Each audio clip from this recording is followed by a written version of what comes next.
Damn, the question is he streaming this to twitch.tv? Continue, Will. We find ourselves into the Forgotten Realms on the continent of Toril. South of the high Moor and Serpent Hills lies the Forest of Wyrms, a savage place renowned for its forest and forgotten settlements for serpent kind. This forest happens to be in the furthest reaches of the closest, largest governing body or city-states, that being the Lord's Alliance. Establishing a large settlement far out south from the north would require many settlers to brave against many dangers. The closest thing to a government would be, and that being a very loose term, will be Elturgard. It doesn't have the resources to tame such a savage frontier in the Sword Coast. Emerging from a tree line at the southernmost tip of the Forest of Wyrms, a lone figure with a dark blue cowl clenches his fists and raises it into the air. 5 winters pass. Deep within the refurbished Yanti temple of Cobra-La is an arrangement of small worker races, primarily goblins and kobolds. They work tirelessly to move large construction materials and equipment. And so, one of which was happened to be a large boulder that had a roast snap and 7 workers were flattened into pancakes. Above the flattened workers is the etched title, Cobra-La. As much as fear and dread as the name Cobra-La would invoke within any would-be adventurer to quiver in fright, that happens to be the only name that they were lucky enough to trademark. Goblins form a ladder out of themselves as they remove a sign written in Serpentine and large bold letters, "For sale." Now, with dripping red paint and Serpentine letters making the word "sold." All seems well in this mighty temple, and we shall ever understand the evil lurking within Cobra-La. A group of menacing individuals gather and harness their dastardly schemes deep within Cobra-La's cold walls.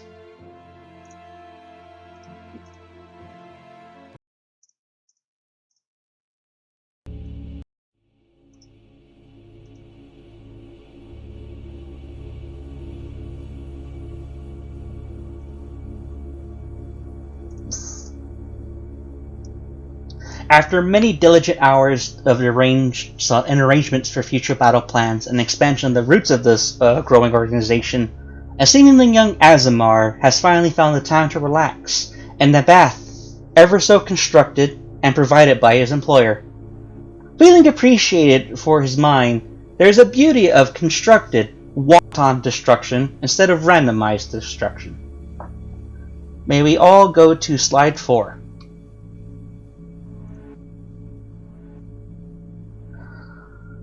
Diego, you're going to be in the top left corner with the white square. Please change it to the color you prefer and describe your character as he relaxes and looks over a neatly arrangement of parchment and clipboards of whatever dastardly schemes you have planned for Cobra-La. Viceroy has waited many moons and days for this moment. Since being cast aside from Talos's great heavenly host of destruction, he has made his way here, plotting, scheming, but never acting. Now, the fearsome commander of this temple has given him ample opportunity, and yet he still waits. His time has not yet come, but it draws nearer and nearer. The golden mask he wears over his face hides the assortment of scars Talos inflicted. But he is ready. His armor lays off to the side, a sword of black and gold neatly resting on it. He relaxes for now, for he knows the true battle will come soon.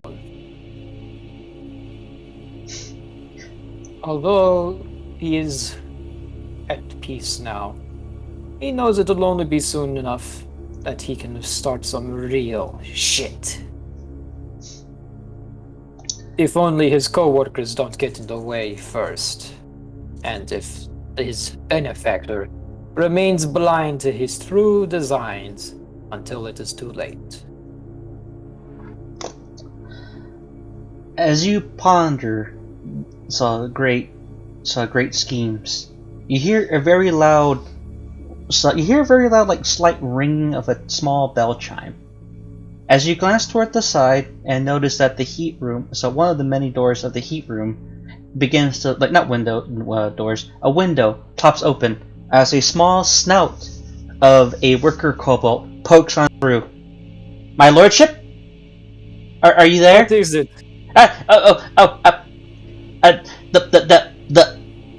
The Speak! You are at liberty here. Thank you. Oh, Dark One. The boss is going to have a meeting sometime soon, and you told us not to interrupt you at your bath time under stress of death, but, yes. The bell will ring quite shortly.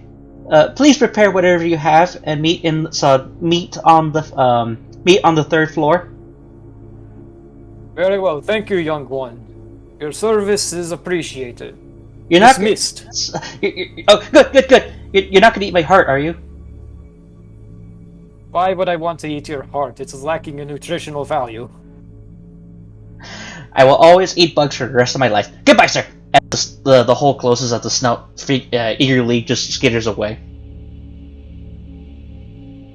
I miss working with hobgoblins. Moving on from there. Unlike the goblins and kobolds of smaller races in Cobra-La, a powerful Inquisitor Kenku stands ready, lurking within the shadows. Every now and again, a caw echoes off Cobra-La's walls. Lesser soldiers know to keep their distance from the boss's bird of prey. There was trouble in expanding the lower levels of Cobra-La in the tunnels. Nothing some explosive fire spells and some hubbub can't fix. There were several cave-ins, but nothing like to keep the workforce on their toes to replace those who might have died. Would we all please go to slide 3, far right. Alun, please take the floor. You are going to be the far right square. Please change the color of what you prefer. This blue one or where? You're on slide 3. Slide 3. Oh, slide 3. Okay. Yeah. You see the far right on the tip of the map? This one. Yes. You're currently, this is an underground temple, so you're currently making your way back through the temple. Several Yanti purebloods notice you, and even though you might understand they might think less of you, they know they don't want to incur the wrath of their employer. They do not make eye contact with you as you pass.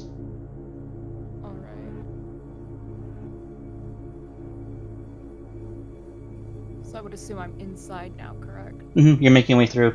Large, broad stone doors open before you.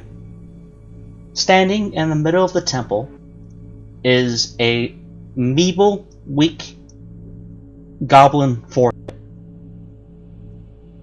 That would be the light green circle. As he kind of haphazardly inches closer to you, as he does not make eye contact with you, but he also sheepishly holds up he's trembling, holding up a clipboard and a pen for you to write your signature on today's work assignments. Nala kind of adjusts their head slightly. Think kind of like an owl where the eyes aren't able to actually rotate. So basically, they just kind of turn their head to look over, snatch the pen in a clawed hand, quickly review the form, and then roughly and actually I wouldn't say roughly, I'm a Kenku, in basically flawless cursive penmanship, sign the documents. So, did the cave-in kill 23 or was it 26? Because there are currently still 3 missing. Excavation crews were told, they assumed you do not want us to go rescue them. See that you don't. Make it 26. So, yes. It eagerly writes down, like, it scribbles 23 off and it scribbles on 26. So, you're sure that the tunnels have been cleared for us to further expand Cobra-La? Fairly sure. Yes. There shouldn't be anything left down there. We all heard the cause, and you might have saw you definitely fried whatever is down there. So, is it safe? Nala gives a nod. Mm-hmm. And basically an under the breath chirp. Mm-hmm. It does so. As the goblin walks around you, a Yanti enforcer kind of approaches, still recognizing that you're one of the boss's favorites. He doesn't exactly, show any outward malice towards you. And he goes, "So, oh mighty bird of prey, we know that you potentially took care of whatever dark creatures that lurk there, right?" Yep. Not one to be found. Why? Okay. Because we have heard a little bit of rumbling going on in several of the tunnels. We assume that it might have been the goblins and kobolds being incompetent, but we're not entirely too sure. It's almost too, I wouldn't say powerful, but it feels like there's other tunnels alongside the ones we're constructing. We don't exactly know what it is, what's causing it yet, but I would humbly request you speak this to the boss. Nala kind of tilts their head at the Yanti. Interesting. I know there are other tunnels that run along this area from personal experience, so it's quite possible there are others. I'll tell him. Thank you. And he goes, the boss is the boss is about to ring the war bell. Please go to the 3rd floor. Have a pleasant day. Nala just gives a silent nod, and lets out, wait, actually, can I do crow caws? No, I cannot. As, they start to slowly, prowl their way to the 3rd floor. As you made your calls, there's a goblin and a kobold who are currently walking down the tunnel, and the moment you make your call, they immediately just turn around and they walk back down the hallway.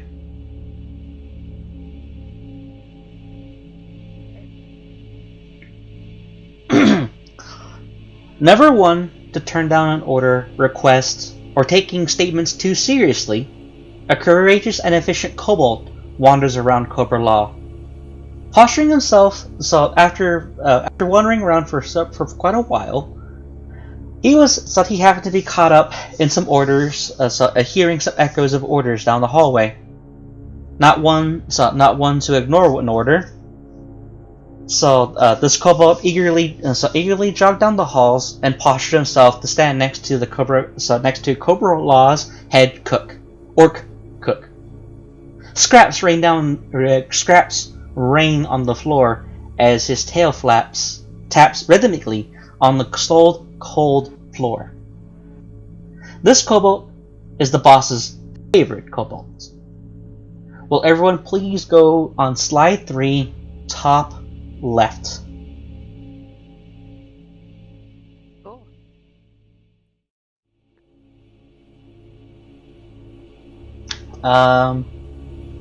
Skid, please describe your character as you currently how you would imagine you would probably balance a platter on your head. You're essentially staying there as if you're a stand, and it purposely you stand perfectly still as there's bits of food gets heavier and heavier on your head, but you do not waver in your posture. Alright, so Paddy is T-posing.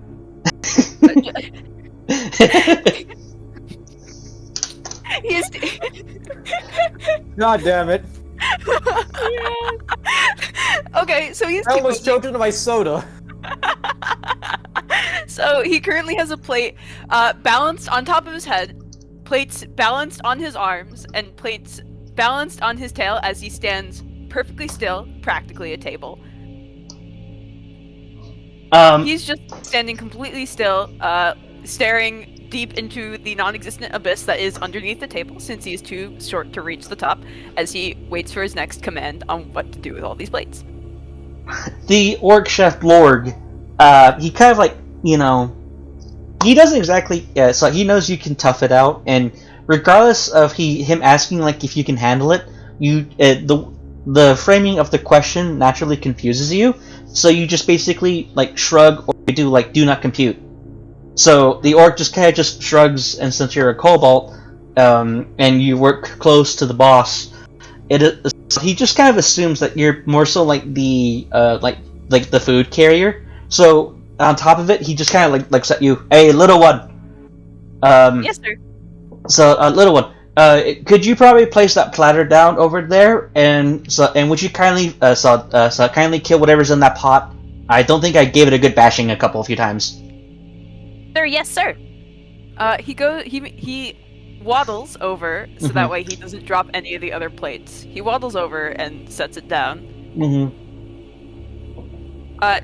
He kind of like stands there for a moment, wondering what to do with all the other plates he's currently holding on to, but he doesn't bother asking, and instead waddles over with the rest of them to the pot.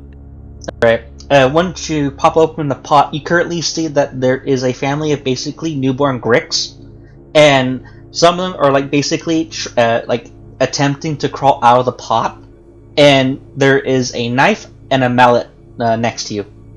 You remind me of what a grick is. They're basically like squid monsters. Like can I burn them? Hmm? Can I burn them? You may. There's a lit burner. Fireball. Okay. You may able to like open up your palm and then just ignite them. You're making them a little more seared than usual, and the amount of damage you do just makes them just fall back and just plop into the water. Right. I was told to kill them, so I would like to kill them. I would like to make sure they're extra dead. Roll Arcana for me. I have great Arcana. Thank you for asking. That is a 22. You basically do so in a way where you actually inadvertently increase the temperature of the pot, so it actually begins to almost boil over a little bit, and some frantic work of orc approaches forward, and he just slams the lid on top of the pot, and he goes, "I did tell you to kill them." As he looks over it, he gives you like a little head pat. Tell the boss the calamari, the Grick calamari will be done within the next hour. Please sure to take up the Danish donuts, Danish donuts and the washed up dreams. That's basically a name for like a delicate pastry. So he goes, please take that to the meeting room. I heard that the boss is going to be plotting something soon. Yes, sir. So, would you kindly describe how Patty like carries like the tray? So in order to free up his hands, he carries it with his tail. Okay.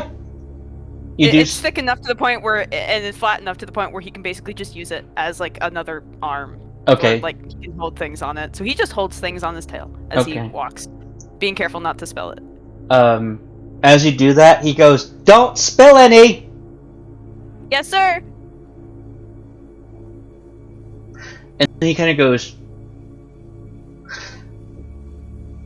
"Hold up." The orc walks over to the side, and then he hands you like a plate of like more like scraps. He goes, "Toss the plate up, but catch everything that falls. Roll me sleight of hand." Sir. All right, cool. I have a plus 11 to sleight of hand. That's a 23. So you basically, he throws it up, and you use the platter, and you know like that scene from Spider-Man, you basically catch everything that falls and nothing hits the ground. Nice. And then the orc is like very impressed. He goes, "Clean the kitchen tonight and make sure everything is scrubbed."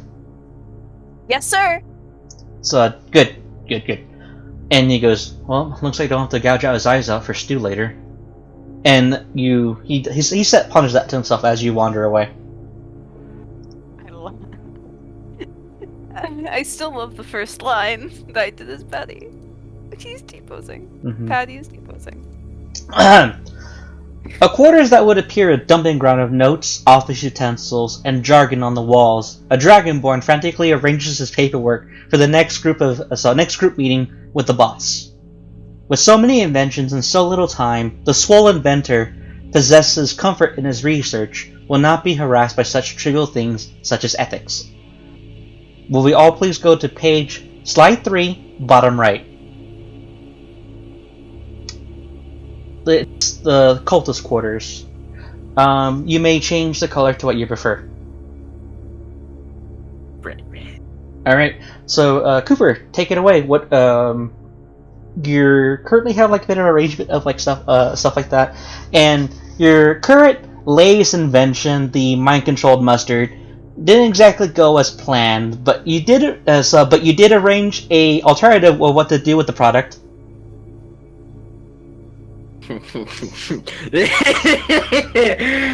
My invention of mustard. Tastes quite nice, but its fats are dull and boring. I must get a group of goblins. Do you like bark orders down the road or down the hallway? Yeah, Drake streams out, "Goblins! I need a group of you." As you do that, 3 goblins come approaching to your door, and they go, "Oh, yes, your lordship?" Drake puts a little paste in each of their hands. Mm-hmm. Tell me what you feel with this mustard. Eat it. They all kind of look at each other. One of them goes, "It's either this or sawdust, guys. Take your pick." And they basically start eagerly eating the mustard. So, let's see. I'm going to roll a random d20 die.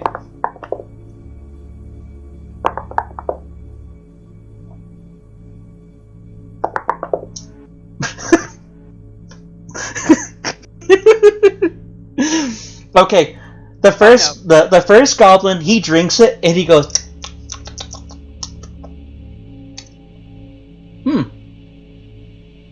Is it me or is it really not that? It's not that bad. And as soon as he says "bad," he basically starts inflating into a balloon and he explodes. Innards of blood just coat the wall, and yeah, your character Cooper, as the one next to him, just looks at him and goes, "I get this up. Bob died." And as soon as he says that, he basically goes, and then he basically sprints off to the nearest goblin, goblin latrine.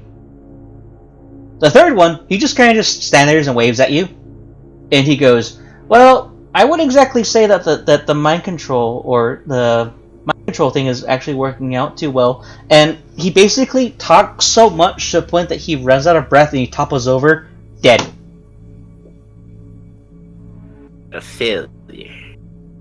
But a useful failure. I throw the bottle into my collection of useless items. And as it happens, the goblin watches on the corpses. As it happens, the goblin jogs back. He kind of goes, "Sir, I don't think it's really good for mind control, but we could possibly turn this into a stomach pain medicine. Give it some tweaks, and it probably should work out. Thanks for not killing me." You seem useful, small one. Oh. Come here. Oh, he approaches. And he gives him a hug. He accepts it very, very weakly. Please roll athletics. No. Why must you make me roll this? Blow his goddamn brains out. Do it, Cooper. Yeah. 1d20 plus... What is that? Yeah? Okay. 12.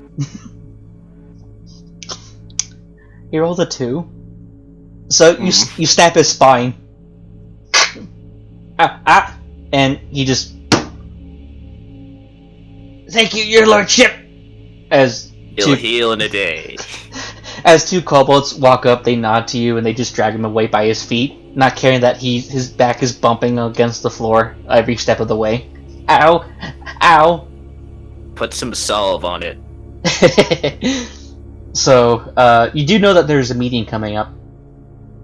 JT will then go back to his room, Mm-hmm. grab his eye of charming, Mm-hmm. which is his literal left eye, his giant greatsword, and his spell refueling ring, and then walk over the torches and attempt to go to Cobra. As it happens, there's like a Yanti who just sighs as he's holding like a mop and a bucket. Clean up an Isle cultist quarters. 3. You see like the absolute pain in this Yanti's eyes, and he goes, ha ha ha ha ha ha ha, as he begins to mop up the body, or mop up the corpse. Be careful. There's brain matter everywhere. Alright. Deep within a converted library, a wizard dwells as he harbors and covets knowledge to which the master of Cobra-La could provide.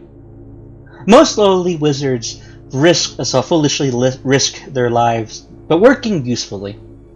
That is a different endeavor entirely.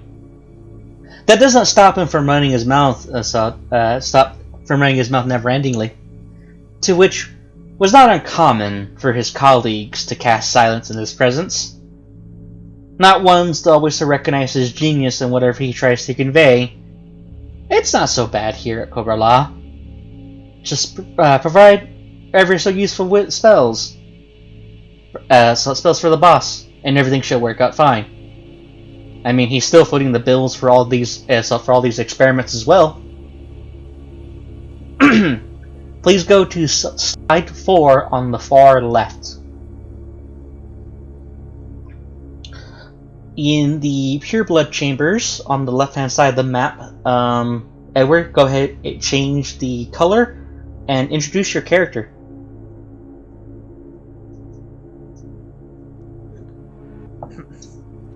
God fucking damn it!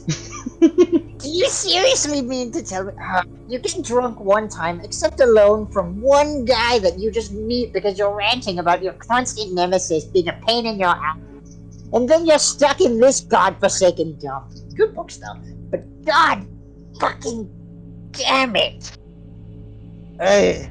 Why do I have to spend even an ounce of my precious time? I'm in this godforsaken dump. Can't I just take the books into my own shop? I have servants there. I have people that are willing to do everything I say. Why the hell do I have to stay here and, so you don't damage the property? What property am I going to fucking damage? The fucking kobolds? Pretty sure just one of them just died 2 minutes ago. As soon as you say that, like, you see the S, that's a window. It's here, as a kobold falls and splats on the ground. Make that another one. Hey, try to kill off a few more numbers. I have a bet going with the guards. Now, if he's got good knowledge, but nothing on the goddamn every night. This is useless to me. He is good for funding, though. Elaborate death traps in order to make a glorious masterpiece in order to finally conquer the every night.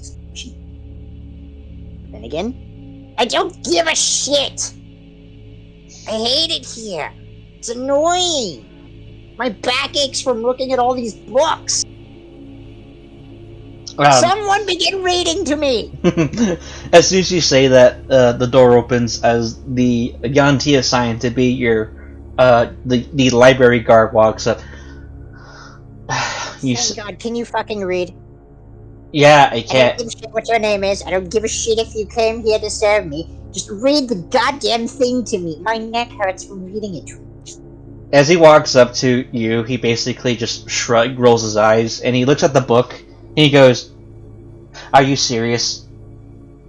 Yes, I am serious. Read the goddamn thing. The auntie, like, sighs heavily, and then he looks at the book where it's the book is 50 Shades of Fae, the beginner's guide to love poetry. You have no idea how hard I just laughed out loud. Oh my god. Yes, please, for the love of God, read it. I need something to uplift my mood, and I thought that hearing someone read this would very much help. Now, The Shut the Yanti fuck looks up back, he before I goes, freeze is this involving us trying to dominate the Fae, or is it something else? No, this is literally just a brain. I want you to humiliate yourself for my own pleasure. Alright. So, hurry the fuck up, or I freeze you, and then add another servant death to the number. Okay, give me And a if second. if I win big, your family might get a pittance from it.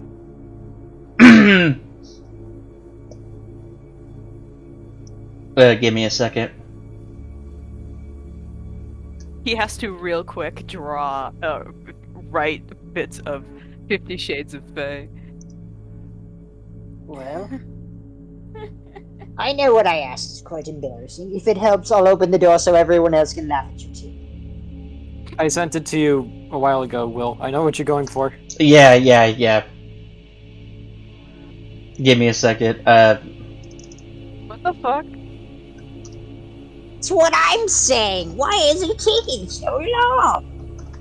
It's okay, we can just move this. I know, but the Yanti is... He's real quick searching up on his Game Boy Advance. The Yanti, he basically, like, he opens the first page and he finds that at least a couple of the poems have been scribbled off and it's been co-opted for different lyrics. And the Yanti goes, oh, look, it's the Cobra-La anthem. I mean, I could do that. Okay? Okay. No, this is not fine. This is not fine! Give me I a... wanted you. Why are you here? Why are you here? Stop. Why are you here? To work for the guy who's paying my bills? Yes.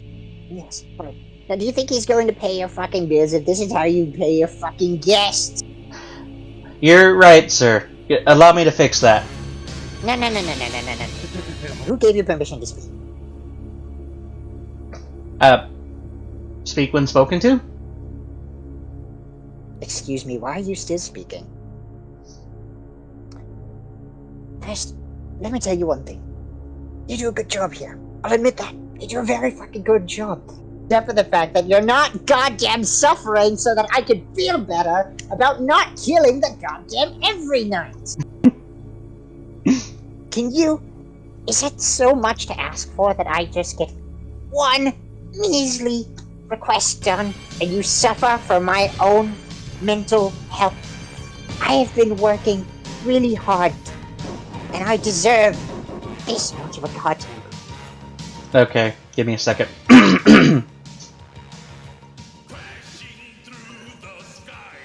Flashing through the sky to hear evil cry, Cobra! And he recites the G.I. Joe Cobra theme to you, as that's like the scribbled out poem. And then from there he goes, there, I read to you. By the way, the boss is going to want to see you soon, so either go up there or we're going to eviscerate, or he's going to have you eviscerated and offer your heart to our snake gods. No worries, I'm going to go. Don't worry. Him and I are good friends. We were drinking just last week. It wasn't. But guards! This man tried to assault me. Can you please slit his throat in front of me? Oh, roll persuasion. Oh, do I have persuasion as a skill? Please say Do you have persuasion to give to this roll?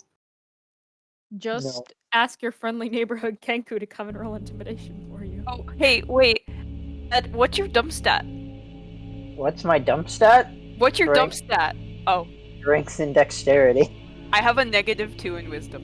I have a negative. Oh. +3 to intelligence, +2 to wisdom, +2 to charisma. I have a +5 to dexterity and a +2 and 2 other things because I'm funny, haha, like that. Oh, naturally, let's go! Yo! Let's go! So, after you basically say that, a couple of guards basically break down the door, and they're all like, you! Steve! My name, it doesn't matter! He walks up to him and basically spears him right through the heart and twists the knife. But, and he goes, you sang the song wrong. And then from there, he's basically has his heart torn out of him, and the body just collapses right on top of you. A little bit of blood gets splattered. That was visceral! Did he really sing the song wrong, by the way? Oh yeah, he definitely took too long to sing the anthem. One of the clauses here to work here at Cobra-La is that you have to sing the song properly. Yes, I see. Thank you very much for the clarification. But that was very visceral. Gee, you tone it down a little. I think I might be traumatized from that shit. I was hoping that I might get some inspiration for another brilliant idea to do every night. This dumbass plot armor, but no.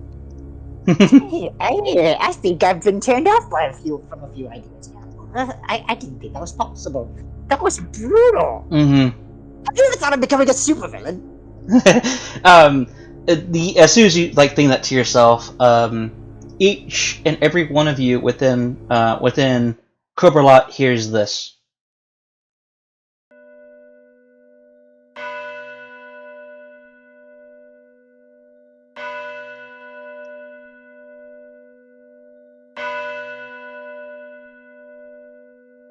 Time to go to church. That is the So it's basically the meeting bell of the lieutenants. My apologies. I'm not an 8-year-old child. I'm not going. Wait, no, this is the meeting. Shit, wrong bell. And then he goes, yeah. And as the Yanti purebloods care at the body, they go, so get going. Before I do that, so before I do what I did to him to you. I've been going. I just wanted to say congratulations. Good Move job. faster! Nice armor. Hurry up! I am moving, but I'm bored and I want conversation. And then there he basically starts pushing you to the 3rd floor. Is it so hard to get a good conversation? Would everyone please go to slide number 5? Oh, and I finally found my note. As each of you are traveling through the hallways, you clearly hear the recited anthem. Oh my god, I hate myself for this, but I love it at the same time. Crashing through the sky comes a fearful cry! Cobra! Cobra! Armies of the night! Evil taking flight! Cobra! Cobra! Commander, I know we're good friends, but I still can't understand you over that fucking fishbowl. That wasn't the commander. But So where do we place our tokens? okay, Yeah, so each of you are able to move your tokens, but what was it? Oh, I should probably make him the circle then. Anything on the left-hand side is a no-go because that's your boss. No.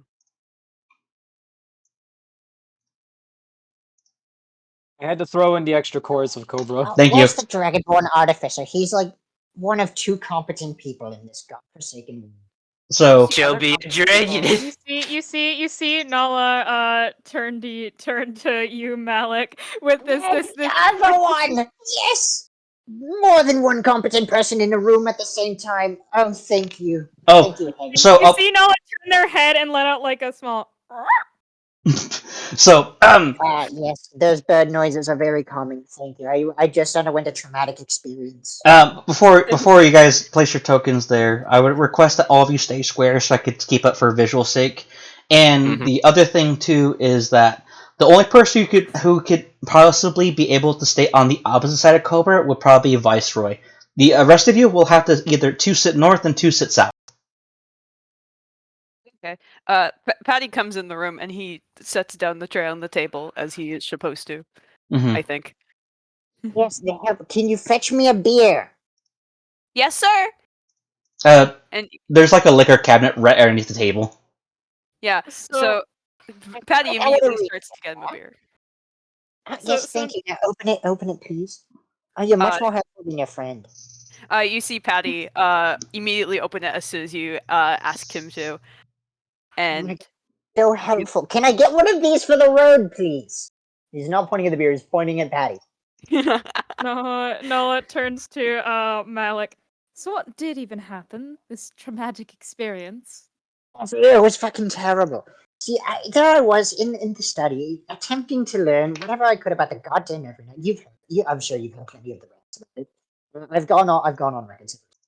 But at the same time, they had fucking nothing. So I wanted something to vent out my frustrations. And I asked one of the nice servants if they could please help me vent my frustrations by just reading something embarrassing. I didn't think it was that hard of a task. I didn't think it was that bad.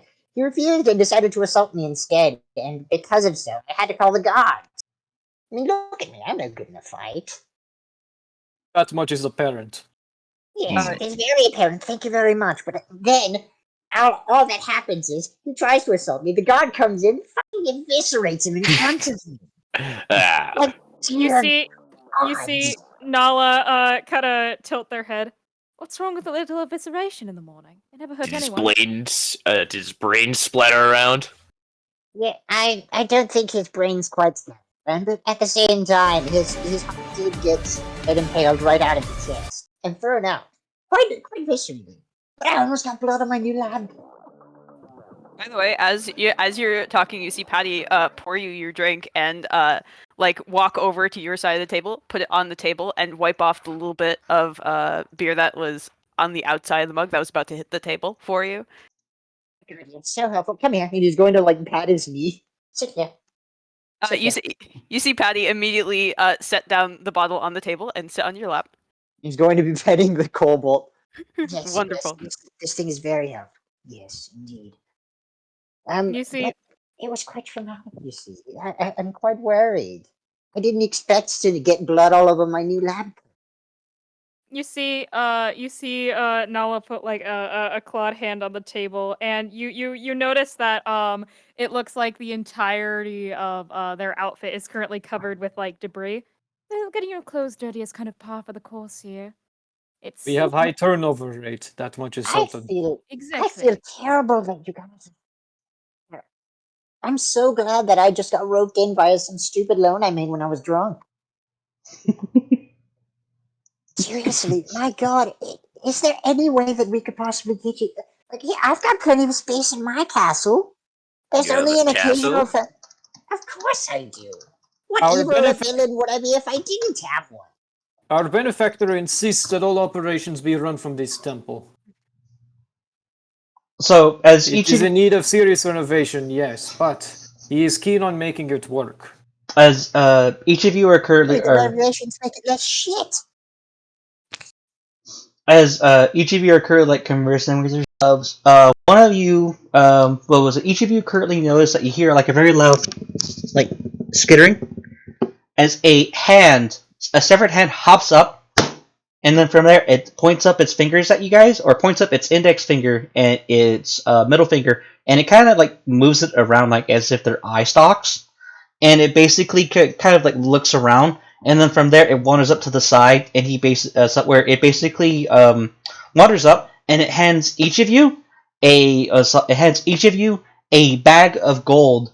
Every one of you, you get awarded 150 gold, except for Edward's character. Wow. And Nice. down the hallway, you hear, yeah.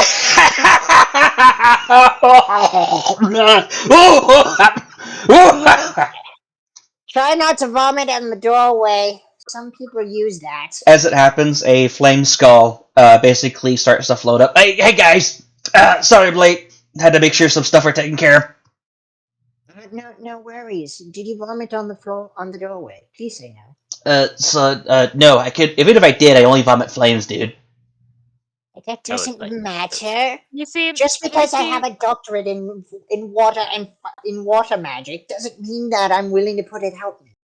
Okay. you see Nala kind of tilt their head. Well, I will say, a little, pyromaniac action never hurt anyone, did it? Hell yeah. The right Just idea. reach over a high five. And then from there, Nala gives a high five to Tracky. as it happens, the flame skull, the guy goes, you know, I would high five you if I could. As he offers like the forehead of his skull. Okay, I'll offer you a metaphorical high five. And then he goes, not you. Nala walks over and very lightly taps the flame skull with their stick. And then, You see Patty raise up his hand. He can't actually get off of Malik's lap right now, but he raises up his hand for a high five. Yeah, small servant, no. And Right now the adults are Tim- having a conversation. and then He put his hand down. Vic hovers over you. Hey, so Cobalt, Patty, was it? Can you possibly feed me a couple of Danishes? I skipped breakfast this morning. Yes, sir. Feed me. Go feed the nice man. Feed me. And then Yes, sir. and you basically start like throwing in Danishes. Please roll me sleight of hand twice. Twice. Yes. Now, while 30? he's being fed and we're waiting on our good old friend. 27, 23. 23 and 30. So No, this isn't the first time, unlike the first chance encounter me, you met Vic, where you inadvertently throw it in his gem eye hole. So you avoid that successfully as he basically chomps on it. And granted, he can't necessarily absorb all of its nutrients. Whatever he basically melts and dissolves into the flames, he can basically take as nutrition. Crumbs still lay on the floor, and other kobolds and goblins frantically clean up. And then from there, Alright, I have to drink more water for this. Viceroy, your character is going to be on the what was it? You're choosing the left or right hand side? Left hand side. All right. I'm on the left hand side, right? You're supposed to be on the right hand right? side. Oh. Oh, my bad. I'll move over. Beep, beep, beep, beep, beep, beep, beep, beep, beep, beep, beep, beep. Just runs across the table. You're keeping his chair warm for him. As the as the door to the commander's or to the Cobra-La's leader opens up, a very stalwart figure, but who's barely 5 feet, is barely 5 feet 8 inches tall, stands in an elegant dress wear that is a blend between a suit and and robes. As he walks forward, every step he takes, there is an adamantine flat mass that gives him a featureless face with a large protruding cowl that drifts ever so slightly with every turn of his head. Out walks your boss, only known as Cobra Commander. is that you, Commander, old friend? All rise for Cobra Commander. Cobra Commander! As it happens, when I say You hear Nala just let out a singular squawk. as each of you, okay, I'm gonna count to 5, and all of you have to stand up from your chairs and actually say Cobra in unison. It's gonna be go. 1, 2, 3, 4, 5, go. Cobra Commander! And so the flame skull Vic goes, "Oh, I'm supposed to go on this side." He basically hovers over. You're done finishing. You're done Patty feeding. is supposed to sit. Huh? To where Patty was supposed to sit. Well, Vic is going to hover between you guys, or he'll sit over here at the edge. Patty, please move your spot, because when Cobra Commander's here, you go to your spot. Yeah. Greetings, my ever so loyal lieutenants! What news shall you bring forth me today? God, this is going to murder my throat. The great calamari is ready, sir. Yes, calamari, great! Thou shalt come handy for our victory feast tonight. Our current internal security reviews indicate no security breaches in the last 48 hours, sir. Our compound is secure at the time being. Good! Oh no, you don't. You go first, Cooper, out of context. Yeah, you all go ahead. My experiments have gone well. It has taken some goblins' lives, but I fear the mustard shall be a living bomb per se. Excellent! You see Nala put one of their clawed hands on the table and start kind of tapping, like to make a clicking noise. So you know the totally not at all dangerous explosions going on to help expand the temple farther beneath the surface. Cobra Commander just slightly nods to you. Yes? Well, we appear to have a slight complication of sorts. Oh, what is that? A loud rumbling has been reported, much louder than any kobold or goblin force could possibly make, and not in the main tunnel. So, since, I managed to stumble into a similar area through a long series of passageways, it's very possible we have one running right next to where we're trying to establish new territory, which could pose an issue. That is troubling. Cobra Commander turns to Viceroy. Viceroy! I gotta get the voice back. Let me drink more water.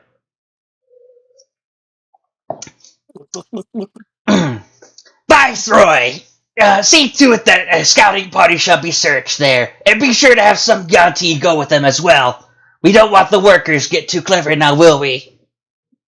As you wish, Commander. We shall investigate this with due diligence. And remember, this isn't regular slavery. These goblins and kobolds are indebted through wage slavery, as he nods towards Edward's character. Prisoners with Except for jobs. Patty. Understood. My case is different. And Because I can actually pay off the debt. If you tell me what a fucking death rate is, I don't know why you want me to build a death rate. I don't even know what that is. And I came here to read some goddamn books, but you had nothing. Except something I assume was pornographic. So I wanted someone to read it for my own view. We'll call it entertainment. I need to laugh my ass off. And then from there he goes. He holds up his arm to say like enough. And then from there he kind of goes, things are a little bit too tense around here. And then he nods towards like a band in the corner. Yes, old friend. But could you explain to me what a death ray is so I can shoot something?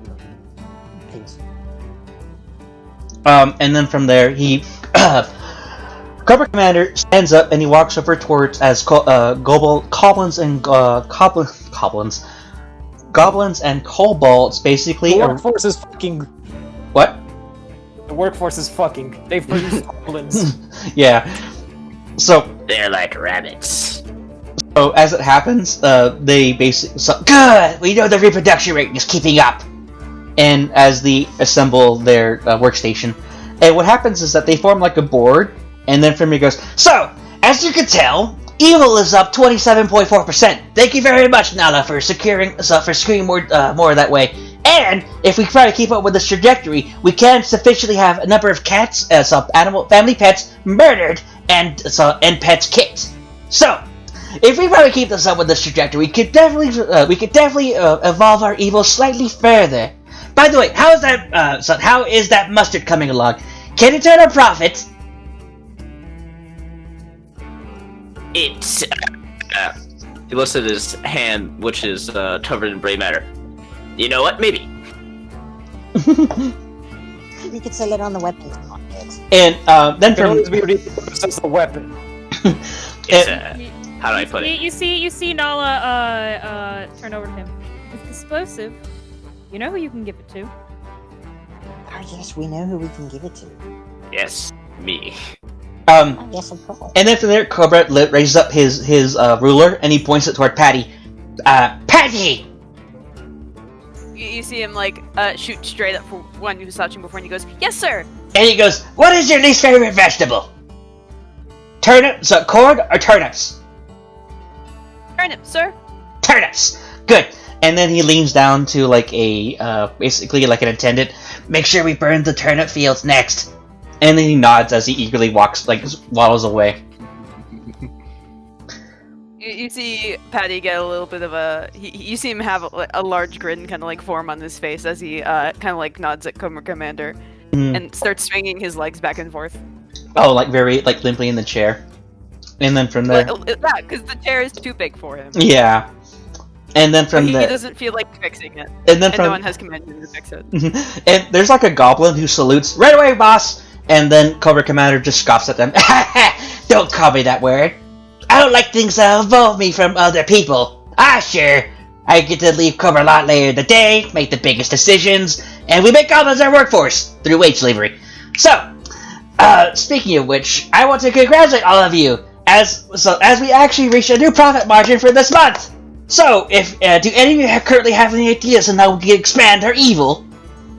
I will start Want off to be the. attracted? I will start off the top of the list. He points toward. I'm gonna go of the order. Viceroy, do you have any ideas that how we could do to expand the influence of Cobra-La?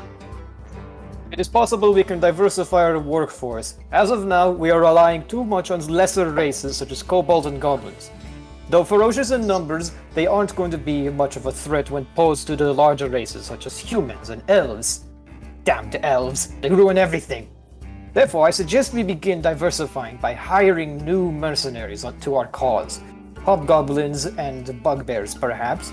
Maybe a few orcs as well. In essence, I suggest that we begin recruiting efforts to bolster our ranks for inevitable global domination. As you say that, you basically a goblin pushes a kobold out of the way. He goes, "Hey man, I'm good at killing." He takes out a dagger and he stabs the kobold in the heart. See, I can do it. As he walks up to Viceroy. Congratulations, you just killed an unarmed combatant when he was least expecting it. Let's see if that skill is transferable for when you're fighting a fucking knight in plate armor. You watch as Patty visibly kind of like flinches back at the kobold being killed. As the body is like dragged out of the room. Besides, I've never met a goblin who wouldn't be instantly sniffed out by a horse or a dog in the field. Yikes! Ouch! You shut that goblin up. You put him in his place as he sheepishly walks back to the corner of the room.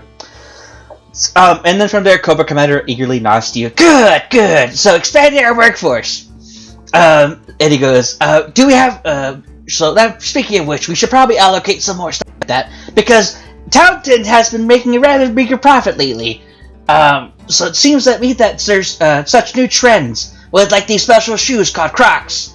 I think we could probably turn it into a profitable business venture if we sell enough at Waterdeep. I'll definitely arrange it. And if the business proves successful, I will give you the budget necessary to hire more outside our normal workforce. Is that okay, Viceroy? As you wish, Commander. I shall see to it that everything goes according to plan. Great! And Cobra Commander points his hand at Malik. So Malik, how goes your research, and what kind of nefarious spells can we potentially use? Well, for starters, that depends on what kind of manipulations you have. See, there are some weather manipulations that require a few sacrifices, so we can make it rain on everybody. Leaving it to random chance. We could also make it rain death and hellfire, but that one requires quite a few sacrifices. Like what? Like what? Do you mean the sacrifices, or do you mean the raining hellfire? Raining hellfire. I'm a Yanzi. We got we made sacrifice go out of style. Yes. Well, see, raining hellfire is very nice, and it would rain hell 7 days and 7 nights, where everything would be burned on the land. The only problem is we need an important amount of sacrifices, and I think even our entire work, with us included, wouldn't even come close. This is necessary. So I've been looking into ways to shorten the sacrifice period. So far, it has not been going very well. We need to find more magic terms in order to find such a thing. I've also been trying to look into this death ray that you wanted me to build in order to pay off my debt. The only problem is, there's nothing on this stupid death ray. So you think a bunch of magical crystals can be enough to help build this death ray? Like a magnifying glass? If I knew what a death ray was, then... I don't know, it sounds cool. That's why I want you to make one. Sounds cool. I see. If that's the case, then we can work together. We'll make the best damn death ray known as. It is also possible you can collaborate with Drakey in this venture. He has a very esoteric... His knowledge on evil science is esoteric and very useful. Yes, but science isn't exactly magic. The best death ray would be a dragon. You see Nala, kinda, look over to Dreki. I mean, to be honest, I think a combination of magic and science... Yeah? I can sort of see where you're coming from. Yes, it's a very intellectual standpoint. That's why I asked for your opinion on the death. Aki's opinion needs to come afterwards. Need as many opinions as possible. Something that didn't even exist until 10 seconds ago. As you currently finish that thought, Cobra Commander goes, I did so finish a new magical invention. that being? Before, it's the Puppy Kicker 9000. I liked it. Yes, that's great! As Cobra Commander stands up and he slams both his hands on the table. So do you have a presentation ready? Well, see, the presentation would be in the actual laboratory because you told me not to come back to that. Right. And because I don't have the death ray, I had to come here in order to find out how to make the death. And then she goes, good. During the presentation. Prepare that spell. Prepare a spell and a presentation by tomorrow morning. Of course, my friend. And then from there he nods. And Cobra Can we do it Commander. next Thursday? No, tomorrow. See. And then from there he goes. And then he turns to Nala. Nala, do you have anything currently on your mind on how we can expand? So Cobra-La? Well, you see, I feel like part of it is, though we don't want to attract too much attention from organizations such as the Lord's Alliance higher up in the Sword Coast, it would probably be a good idea if we committed a few more acts of terrorism on the surface, since that is also how we get more, influence over the area. Right now, we're still a rather small organization, so much like what Viceroy said, employing parties of stronger races could definitely help us expand our influence by being able to actually take on more of the surface dwellers. Cause more terror than just a fire in a field here and there, Full-on raids. I may have a plan for that. Do explain! As he turns to Drakey. Well, with my new invention of mustard, it has interesting qualities in the tablets. Patty, grab me a tablet.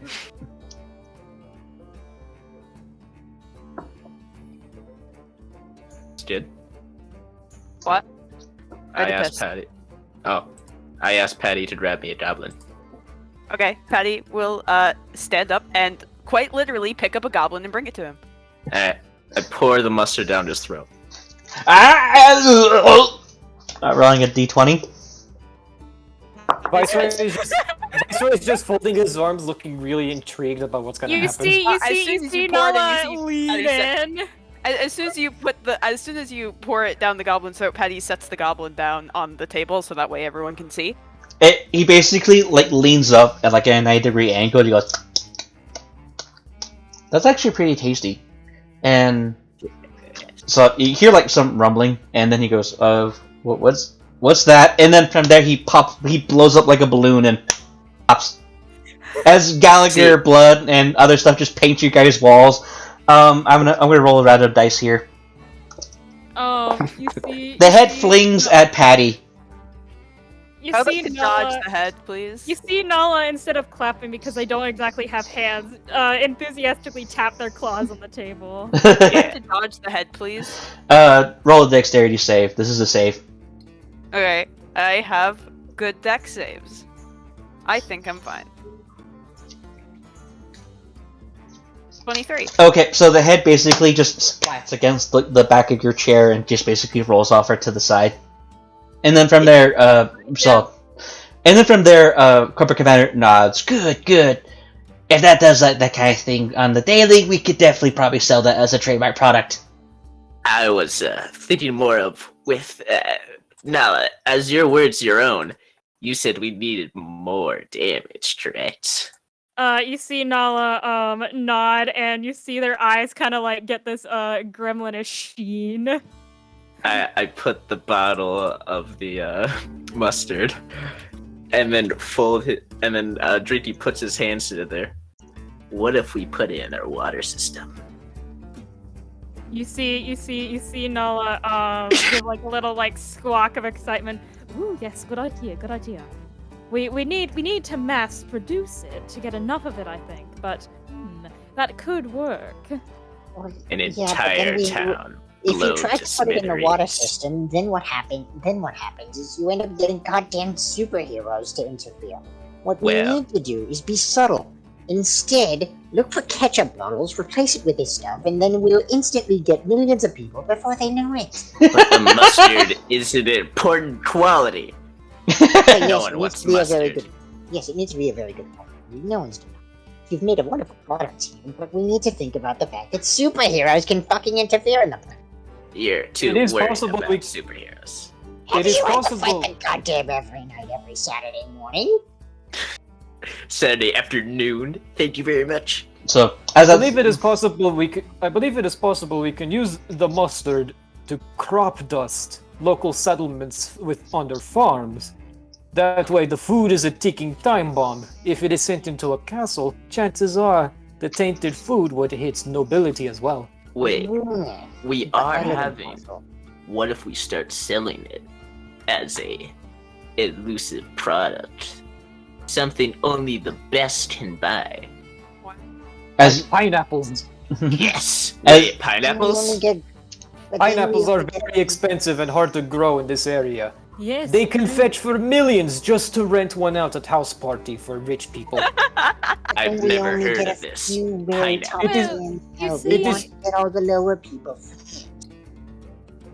I'm serious. Look it up. Pineapples. They Cobra were. Commander, I request we buy a pineapple as soon as we can, so I can see it to believe it.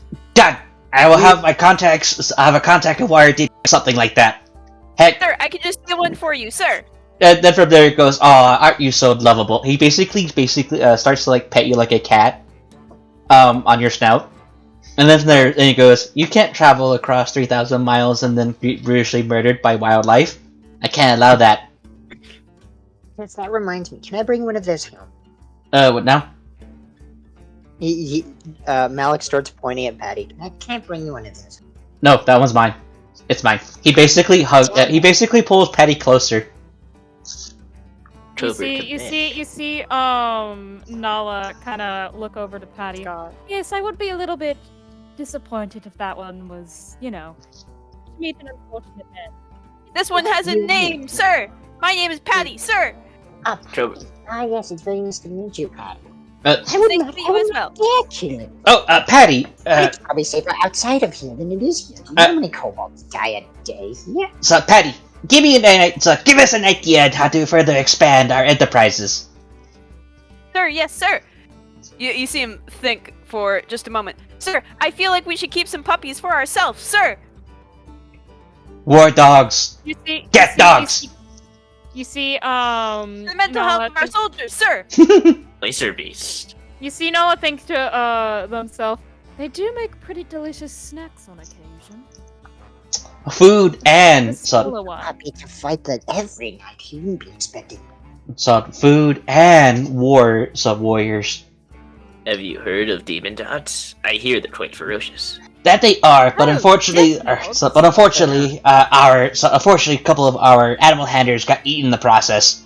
I found a tome Yeah, for summoning yeah. obedient ones.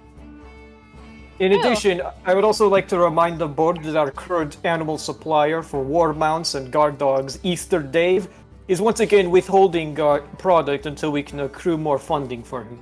Apparently, we still owe him for the Rockhopper Penguin situation. That reminds me, Viceroy, how many kobolds have died today? I do not get reports for that until the end of the day. Sometimes I've received reports that are outdated within 10 minutes of receiving them. So, You see Nala raise two claws up. At least 26. 26. We only need one more. One more. One more.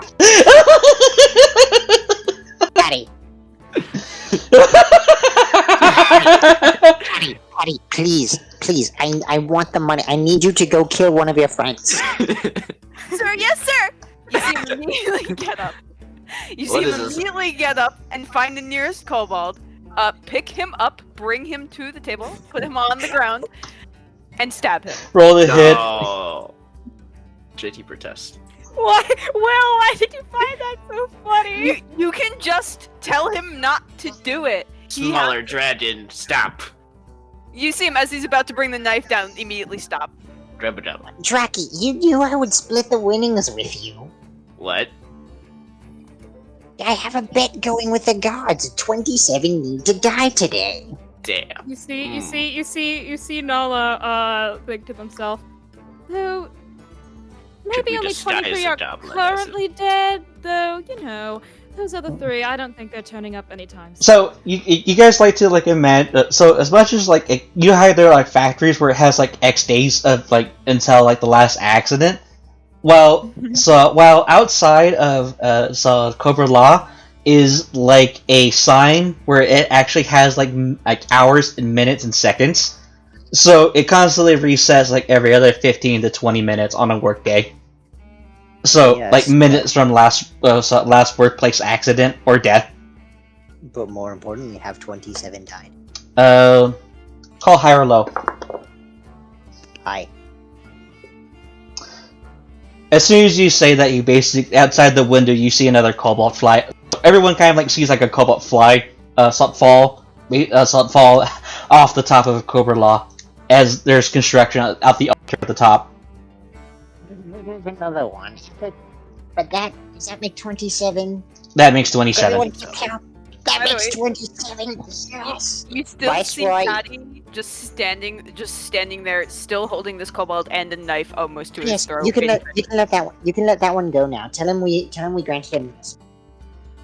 Yes, sir. As you do so, you just let him go and he pops over. Viceroy, tell your second in command he owes me 300. I will fetch Luis and inform him that he is to pay his dues by the end of the day or face termination of employment. Yes, thank you very much. So You kind. see so Nala tap their beak. Hmm. Could I terminate him myself? So No, certainly. I do not handle personnel issues unless it is related to security. And then from there, Cobra Commander like turns toward Nala. Does he trouble you at all? Or does he trouble you at all? Your target, Wait, Nala. who's he talking to? He's talking Oh. to you. Like, does your target you mentioned? He says, does he trouble at you at all? You see, the other day, when I was, coming back from my work, he ran out right in front of me and almost snapped my stick. You see Nala point to their staff. He walked in front of me, and not only did he walk in front of me, but he ran in front of me, and his little claws. You see these scratch marks. You see Nala aggressively tap next to 2 scratch marks. These were his doing. Fucking nerve. Oh, please do give her the right to. Don't carve out, don't carve out the heart. Do the lungs, and then from there he gives you permission. I would also like to remind you that we are still attempting to start up our organ harvesting operations in the basement. If possible, try to salvage the kidneys. So yes, that has been. Don't forget the appendix, please. Apparently there are quite a few appendixes that can be sacrificed. What was the name of the kobold? Luis. You see Nala, you hear Nala scream, let out a caw. Oi! Luis, get in here! It basically skitters in. Yes. Hi. I would like to mind sliver it. No. Hold on. Before you're avenged. Go for it. Please, you owe me 300. Nala completely ignores Malik. It has to make an intelligence saving throw against my spell save DC or take 2d6 psychic damage. Natural 1. It takes 9 psychic. That bitch dead. 9 psychic. Their max HP can only go as far as I believe 4 or 5. So this It's very dead. So this cobalt basically is it basically claps both of its hands on opposite sides of its head, as there's almost this very drilling noise coming out of it, and its eye begins to twitch, and then from there blood seeps out of its nostril, eyes, and ears, as it basically just tops over. You see Nala look over to Viceroy. See, all the organs intact, except possibly the brain. The brain might not be looking so good. Fucking. I didn't get my money. So You can salvage his. He's You can going to salvage- go loot the body. Is there 300 gold? Roll a 3. When you go check the body, please roll me 2 D100s. 2D100. Viceroy looks towards Malik and says, "You may take your. You may 11 take what and is. 41. You may take what is due from the bit from Luis's personal belongings and his assets as well. The organs, however, will be sent towards the basement." Oh, what did you? Yes, So, that is very much. can So I someone rolled type an 11 and a 41. 11? You currently find a sheep pelt that is worth 1D. Let me roll here. That's worth 2 copper. And Okay. you find a necklace of human teeth. Okay. Those are the 2 things you find. I would also like to announce to the board that I am now looking for a new second in command due to Luis's untimely demise. Patty raised his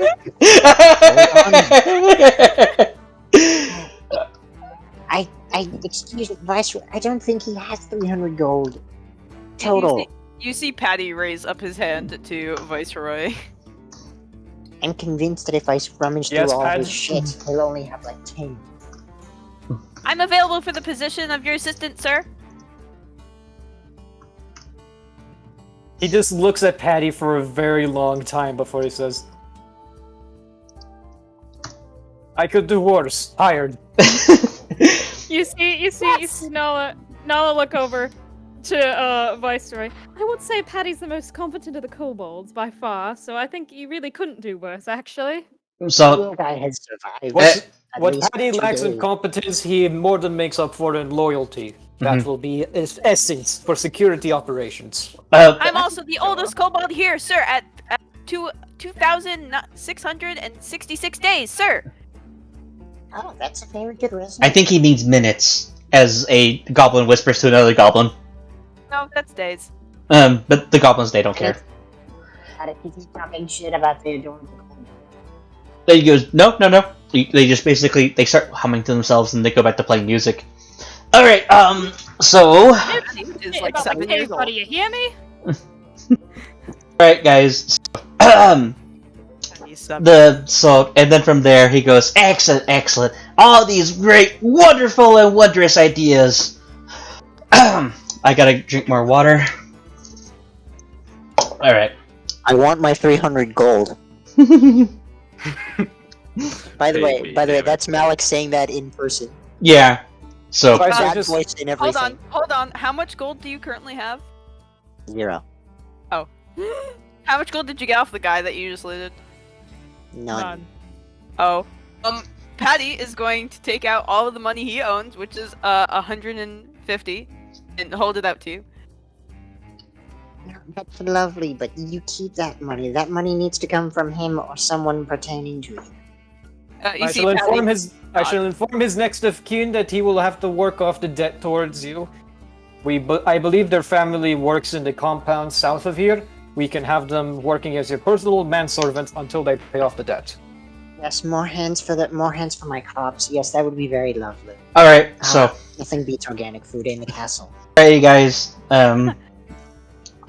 Cobra Commander stands up and he walks and he begins to casually, basically walk around the table, but not menacingly. He does so with a great amount of pride, as he recites an ultra familiar saying, or not saying, his story.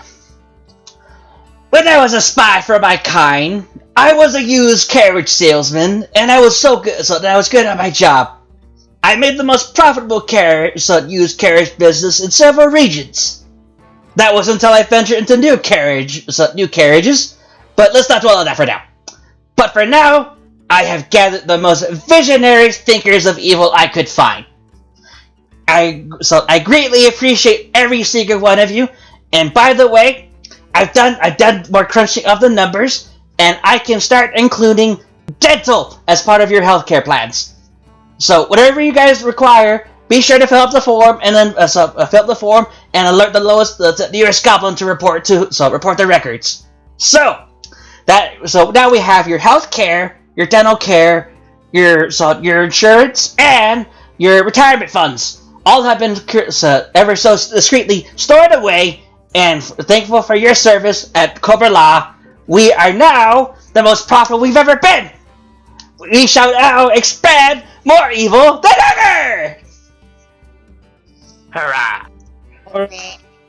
Nala taps their claws on the table in a clap to clap and having quotation marks. Mm-hmm. And as soon as he says forever, a massive warping hole appears in the center of the table. Please don't be there every night. Let me draw it.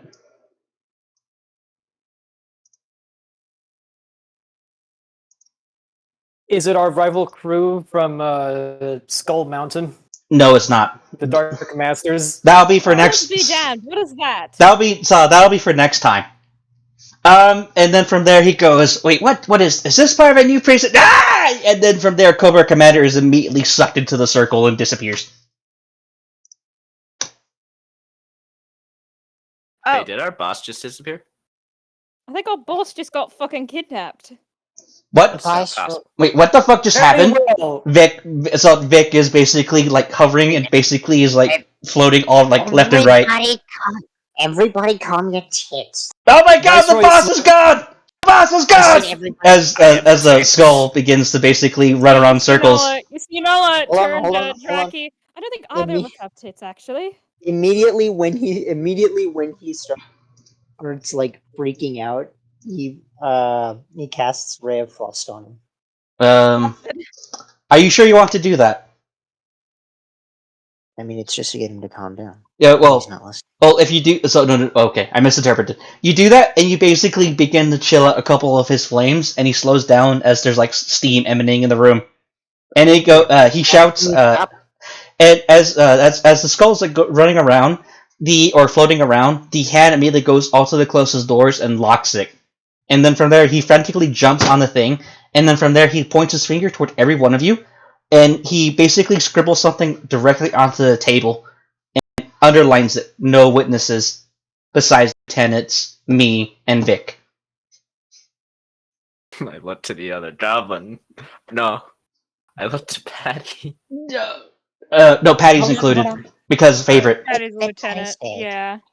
Patty is somehow a lieutenant. Viceroy slams his fist on the table. Very well. We know the situation now.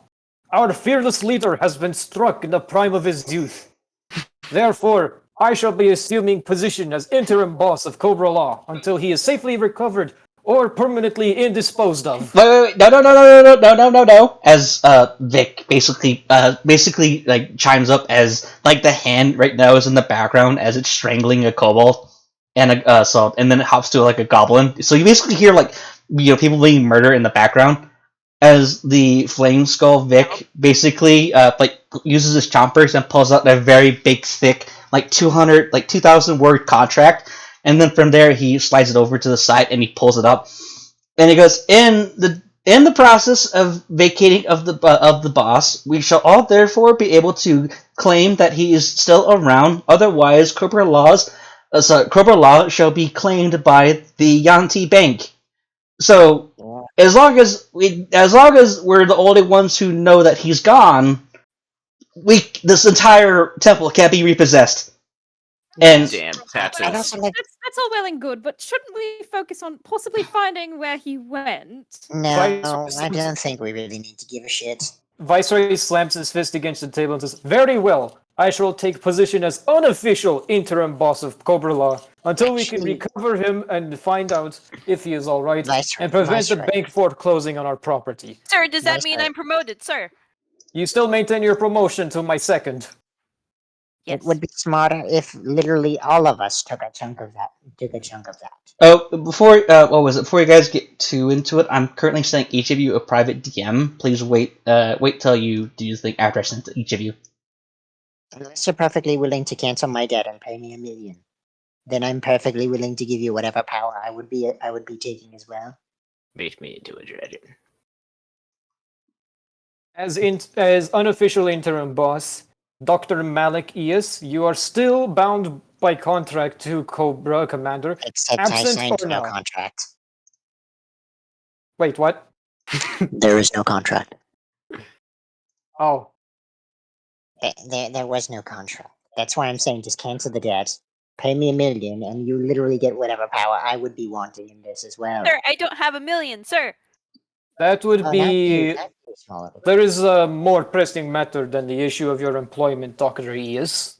I give no shits about that. I want the money back. Then this next bit of information may trouble your soul, Magic One. Okay. With Cobra Commander gone, we no longer have access to our dental plans. No secured medical care for anyone in this room, unfortunately. Also, no funding. Well, I don't have orders. You say see- that I don't get funding. You see Nala chirp kind of disturbedly, and no more place for me to even exist, really, since tried the surface once, that didn't go well.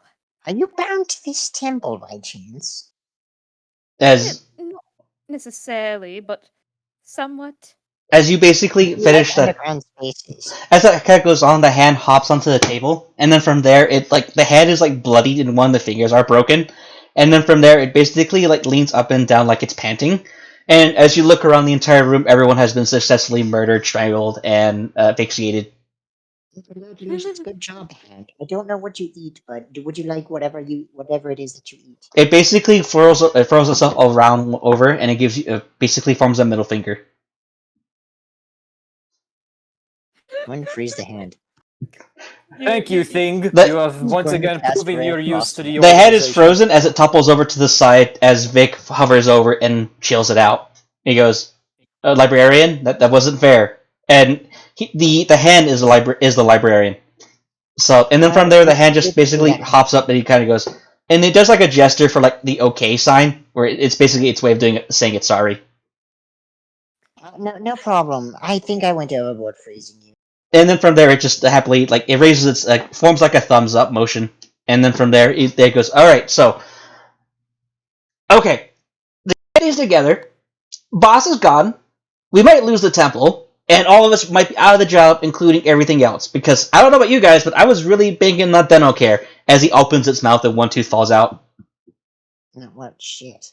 So yeah, I need more orders, sir. do you know how hard it is to find a fire-resistant dentist? That means I have to go to the hells. I don't want to go back to the hells. You see Nala kind of look over, and I don't really want to go back to having to deal with underdark creatures. And speaking of that, there's like a very loud break, and you basically it like what was it? Well, not break, but there's like this quake that basically shakes the meeting room ever so slightly, and then from there there's like ever so banging on the door. Cobra Commander, Cobra Commander, your lordship. Anyone disguise self, You though. see Viceroy runs towards the door. What is it? Report. There's a collapse, but this isn't like a regular collapse. Something broke through. It's killing the workers.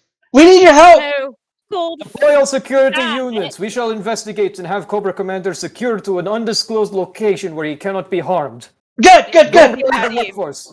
You see Patty immediately get up and run out the door to go deal with the problem. All right. You see Nala roll her eyes. Well, guess it's time for whatever this is to get a helpful dose of fireball to the face. Mhm. Yes, I can second that.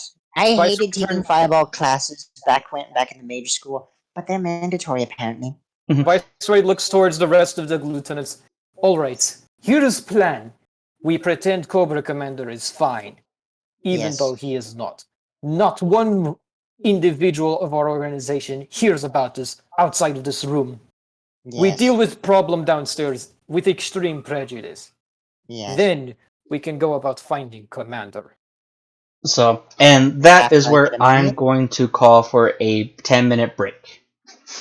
This is great. I'm just This is loving great. the amount of improv of the group dynamic here. So. I like playing Patty. I love playing Patty. He's You just don't have to think. If you guys, yeah, I don't have to think. Everyone thinks for me. So I just realized now, if this goes really well, I would not mind having like a series of one shots with these group of fuckers, just for the future. So, all right, guys, I gotta go. So 10-minute break. Okay. Yeah, has so far been really great. I love Nala, Draki, and Malik constantly talking about arson and explosions. I mean, Firebolt, if that helps. Drakey has arson. a great sword that's half flamethrower. You wanna? my You, God, so, right. so Nala's entire gimmick is I have, you know how that lantern on the staff is actually canonical. It's a trinket that's basically a lantern with a ever glowing green flame. And to cast Fireball and Firebolt, for flavor, Nala takes fire out of that lantern. Yeah. So Cool. infinite fire. Like a Thunder from the live action films. I guess, yeah. Patty's whole shtick is that he really likes to dig holes, and he focuses on hit and run tactics. So he'll run up, color spray, and then leave. Because I picked the mobile feat, so I can run up to someone, stab them, then leave. Aren't you a rogue? I am a rogue, yeah. You An can also arcade just- trained rogue. You also can also pack just tactics. engage for free. I know, but also don't have to do that with the mobile feat because I also got 10 more feet of movement, so I don't even have to disengage. As long as I hit them, I can just leave. I don't even have to actually hit. As long as I try to attack something, they can't hit me, even if they have Sentinel. I tried to go with like a water and ice motif for good old Malik, but then I'm just there like he needs to have Fireball. What's a good reason to give him Fireball? He went to Mandatory college classes. to learn wizardry, but it was mandatory for them to learn Fireball. I mean, if you're in Order of the Scribes, you should just change it to Ice Well, Mage. no. What is No. your subclass? There is no subclass. You didn't choose a subclass? No. What the fuck? You You didn't have to choose a be playing subclass? song. Real quick, just choose Order of Scribes and make every spell ice. I want to do that, but at the same time, I do find it funny that he's a bit of a fucking By the way, I picked Unseen Servant just so I could trip people outside of combat because I think it's funny. So, the thing is with Nala is I haven't explained this, but I have the Haunted One background, which meant that I actually did get to pick something from the Gothic horror trinkets, and I thought that it would be cool if, since you know, dark, edgy Shadow Sorcerer backstory, yeah, that lantern, since it burns forever, yeah, The faceless I have the faceless background. it's the source of all the arson.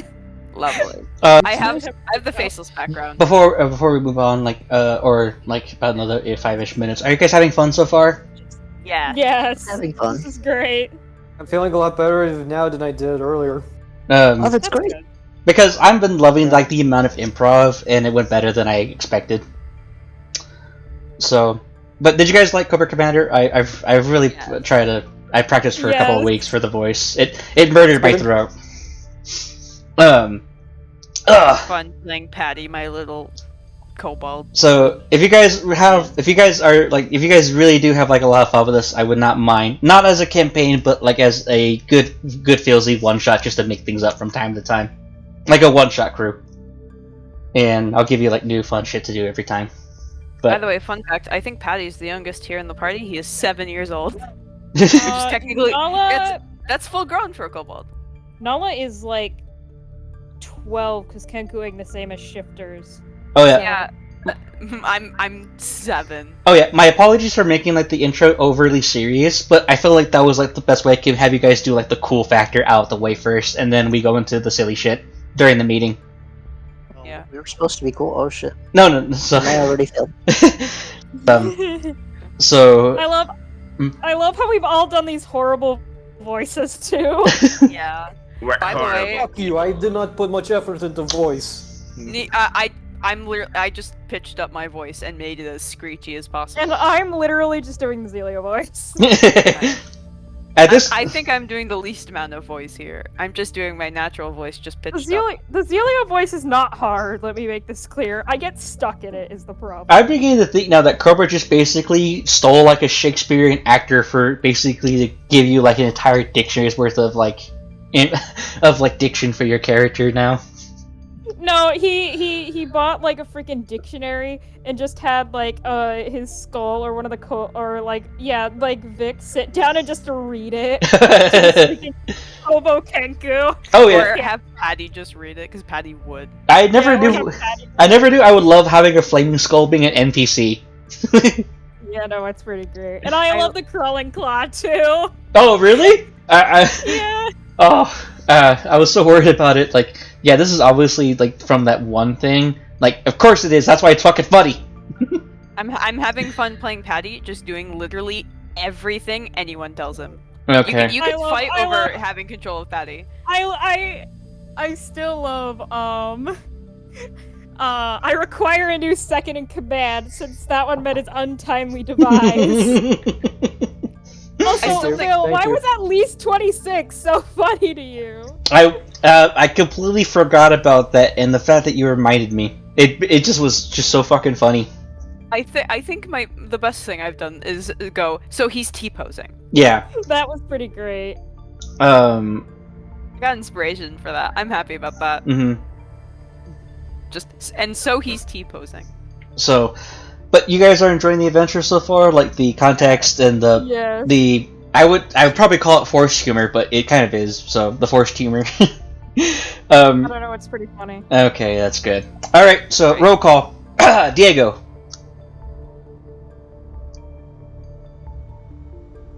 So Diego's needs a few more minutes. Oh, the crawling claw? Yeah. Oh boy. No witnesses. You guys like, okay, so what do we do? I just imagine people just crying and screaming, begging not to be murdered as the crawling claw just takes care of everything. Whenever you ask for a roll call and I don't say anything, I'm just smiling because I'm not saying anything. Okay, so Diego's here. Edward. Yeah. Here.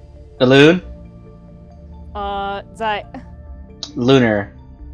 Then not. Hola. Skid. Piss.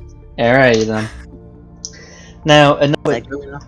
so enough with this dull interim music. Let me... Right, music time. Give me a moment as I currently move things around.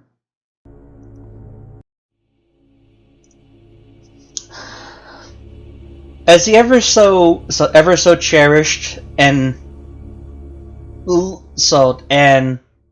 worthy lieutenants of Cobra Commander, you're currently being led down a series of pathways through Cobra-La, as the workers frantically are scattering and preparing for whatever dangers is ahead. Due to the low variety of workforce at this moment in time, whatever forces that are currently being sent to handle the problem are being soundly crushed. The current Yanti that serve under Cobra Commander are currently doing their best to maintain the order and such. Vic took it upon itself to rally whatever guard and palace guards to protect the very structure of Cobra-La should it ever slip past you, mighty lieutenants. You're being led into a collapsed section of mines to which Nala was there slightly earlier in the day and several days before.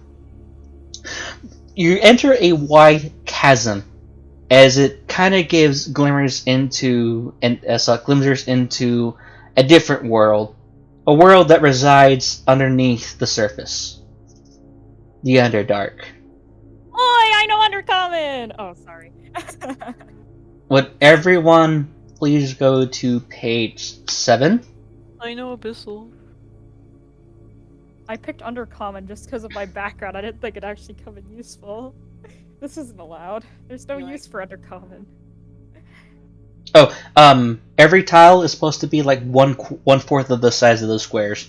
So, Make them small. yeah, make them 1/4 their size, because every square in this place is going to be 4 by 4. 2 squares. Yeah, 2 squares. Oh, You know, I'm gonna do the funny. I'm gonna have Patty lead the way because he's the rogue.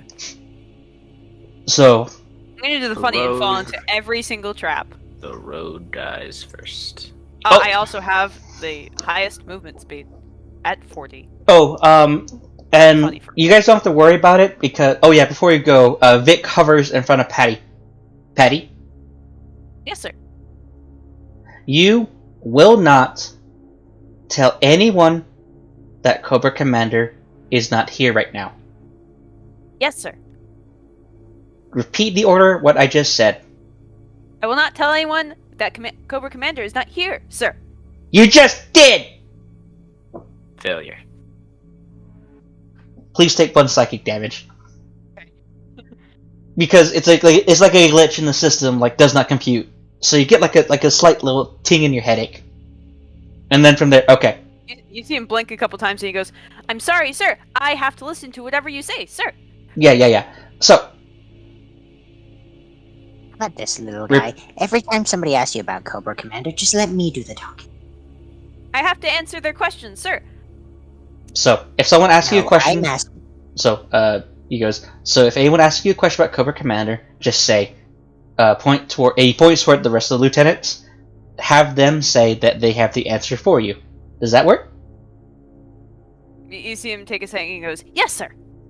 Good. As Vic nods to Edward, or Malik. Hey, Mr. DM. Yes, Can I cast Mage Armor? you may. Cool. Excuse me, may I also cast Mage Armor? You guys, you may do so as you are making your way to the now former collapsed section of the tunnels expanding Cobra-La. So, I Sorry, need no Will. armor. I have my scales. Viceroy pulls out his longsword. mhm. I would like to take out my rapier. Nala brandishes their stick. Your stick. Drady takes out his half greatsword, half flamethrower sword. Nice. Ah, you all have such cool weapons. You see, Patty holds out his rapier. It is a basic rapier. You see Nala kind of flick the lantern on their staff. I won't say it's that cool. It's a carved stick with a lantern hanging off of it. I know what you guys are talking about. Mine's cool as shit. I stole this off of the side of the road, sir. You see Nala turn to Draki. You're a mad scientist type. That's kind of what I'd expect out of a mad scientist who creates spontaneous combustion mustard. The mustard was not supposed to combust. Someone It was quote supposed that. to taste- I can't give a loon this ration again. But at the same time, I'm very. Look at you. He's got the flamethrower sword. You've got like the ancient god stick, and I have my freaking hands. Man. All right, is everyone on slide 7? You have your. And is your tokens all currently made? Yes. Who doesn't have their token? Do you think these? There. I think one of us is missing a token. Yeah, I'm missing my token. Copy one of ours and then make it your color of bright magenta. I will say, I think this is the best horrible comedy one shot we've done so far. It Great. actually is like a fun comedy one shot, so I'm okay with it. Copy paste and I don't. By the way, I'm keeping track of all of Patty's current orders that don't have any exemptions to them that get canceled out. Don't tell anyone about Cobra Commander. It's like he's 3 laws compliant. Oh, by the way, yeah, that was roleplay damage. So, Patty, if you scratch your head or do like some kind of ritual to, make the headache go away, you get back the HP. Yeah, Okay, cool. is it like when the guy hit Dardanus over the head with a shovel? Basically, yeah. As long as you treat it in some way before the next event, it goes away. I feel like I'm going to regret it if I don't do anything about my 1 singular HP I just lost, so I'm going to do something about it. The answer is nothing. I don't feel like doing it. Oh yeah, before you guys go, the the crawling claw is basically like hopping back and forth, and then it basically jumps and it waves at you, jumps and waves again before you guys enter the new tunnel. Hello, little guy. It waves. And from there, Patty waves to the hands as well. it skitters to the side and it points its finger toward Patty, and it does like a come here motion.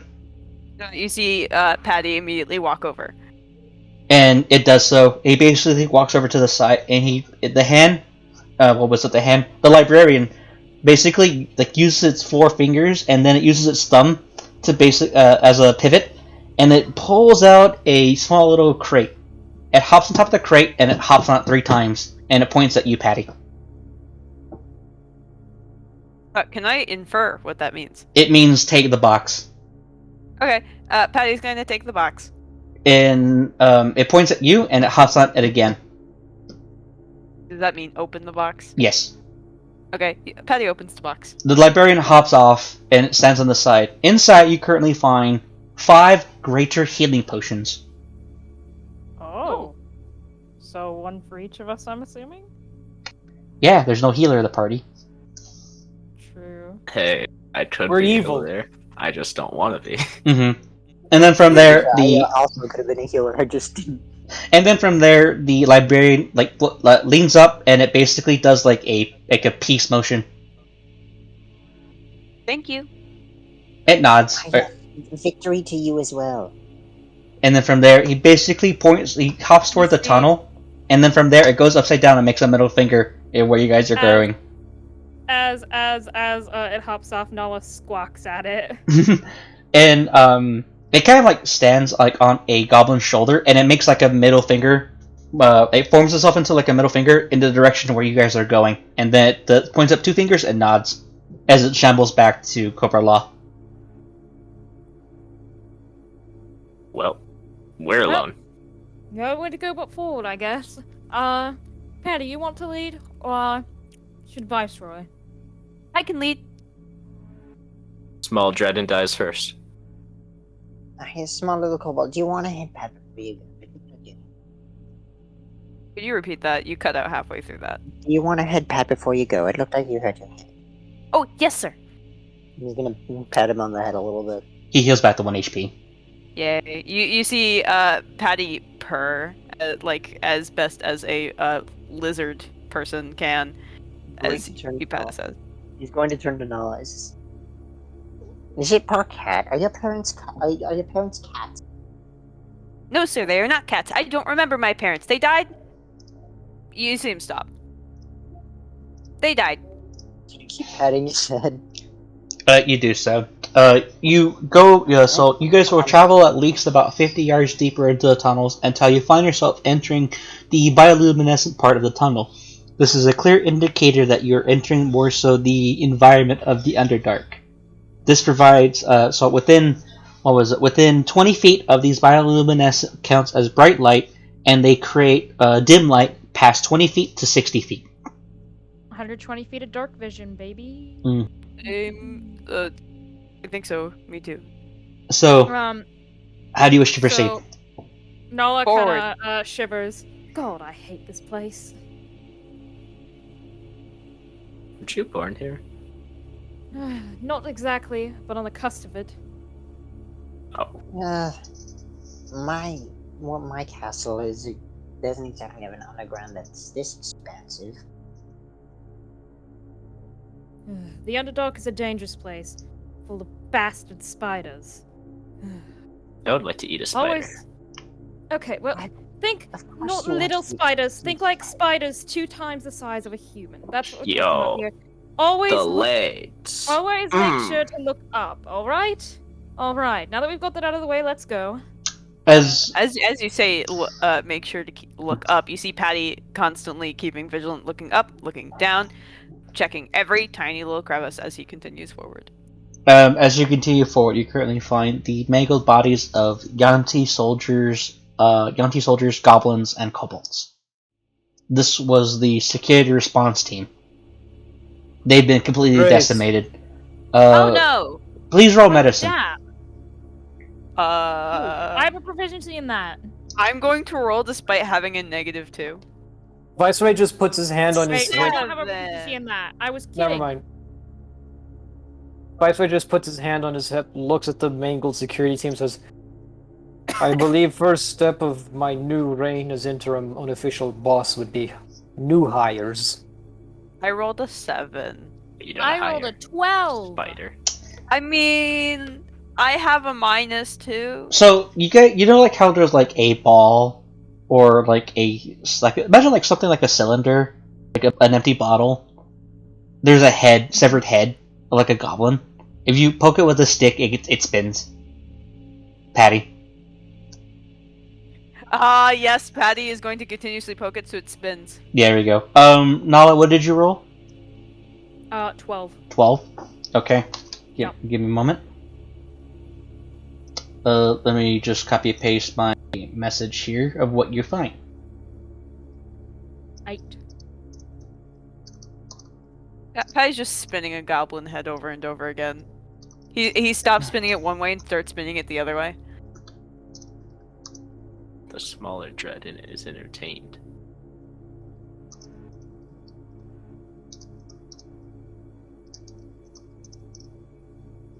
He has like a big grin on his face. You can't see his eyes because of the funny edgy hood, because Lancer-esque.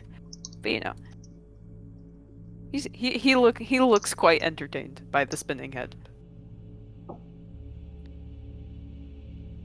Okay.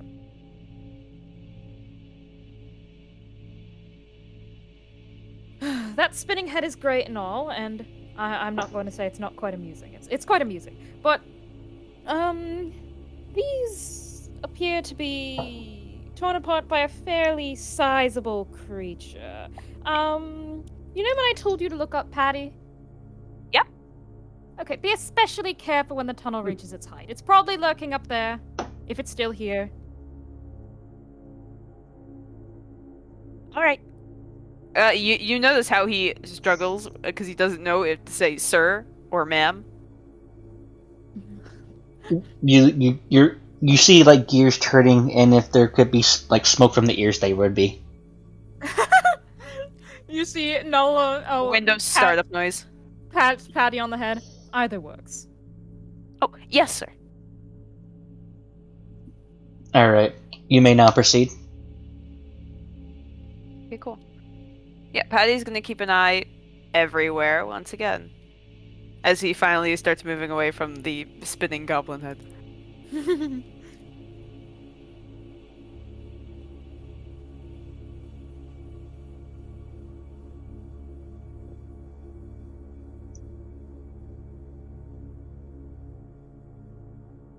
It's just gonna be Curse of Strahd, eventually we just hear a scream of stop. All right, who's purple? I am. Yeah. So, all right, stop.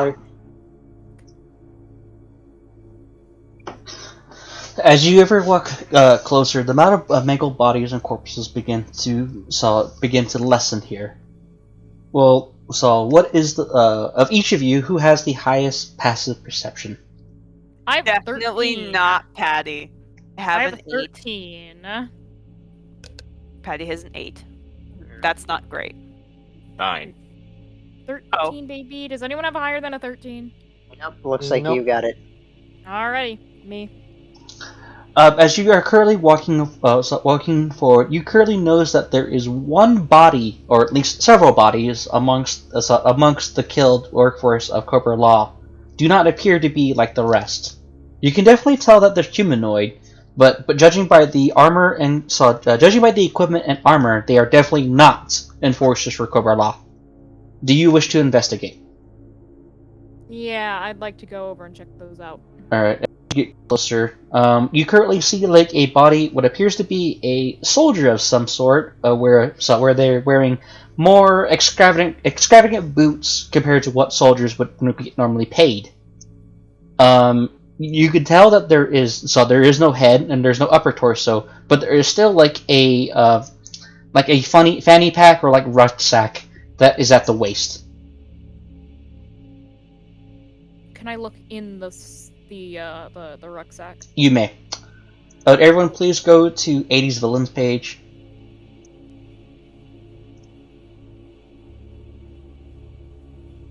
Page what? 80s villains page. Yeah, on the Discord. Discord. Okay.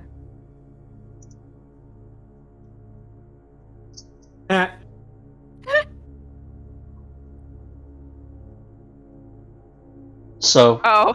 you currently find a Bad. small metallic like emblem, and Douche badge. Oh my god. you find that. And don't bother asking really for history because none of you know these people, or would know who might be the source of this. Still roll history anyway. But no, well, you may for funsies. Yeah, you guys could roll at history for funsies. At disadvantage. At disadvantage? Yeah. Disadvantage. Imagine if I got a nat 20. 15. Crazy, Mhm. crazy.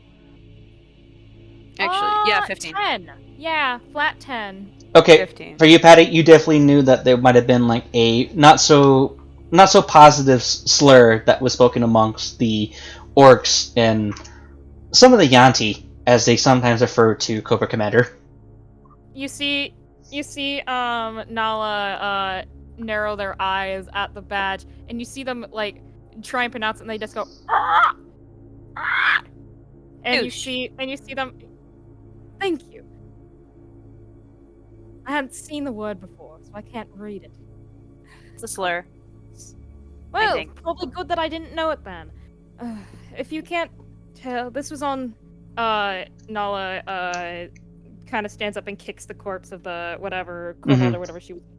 This, not from Cobra-La, that's for sure.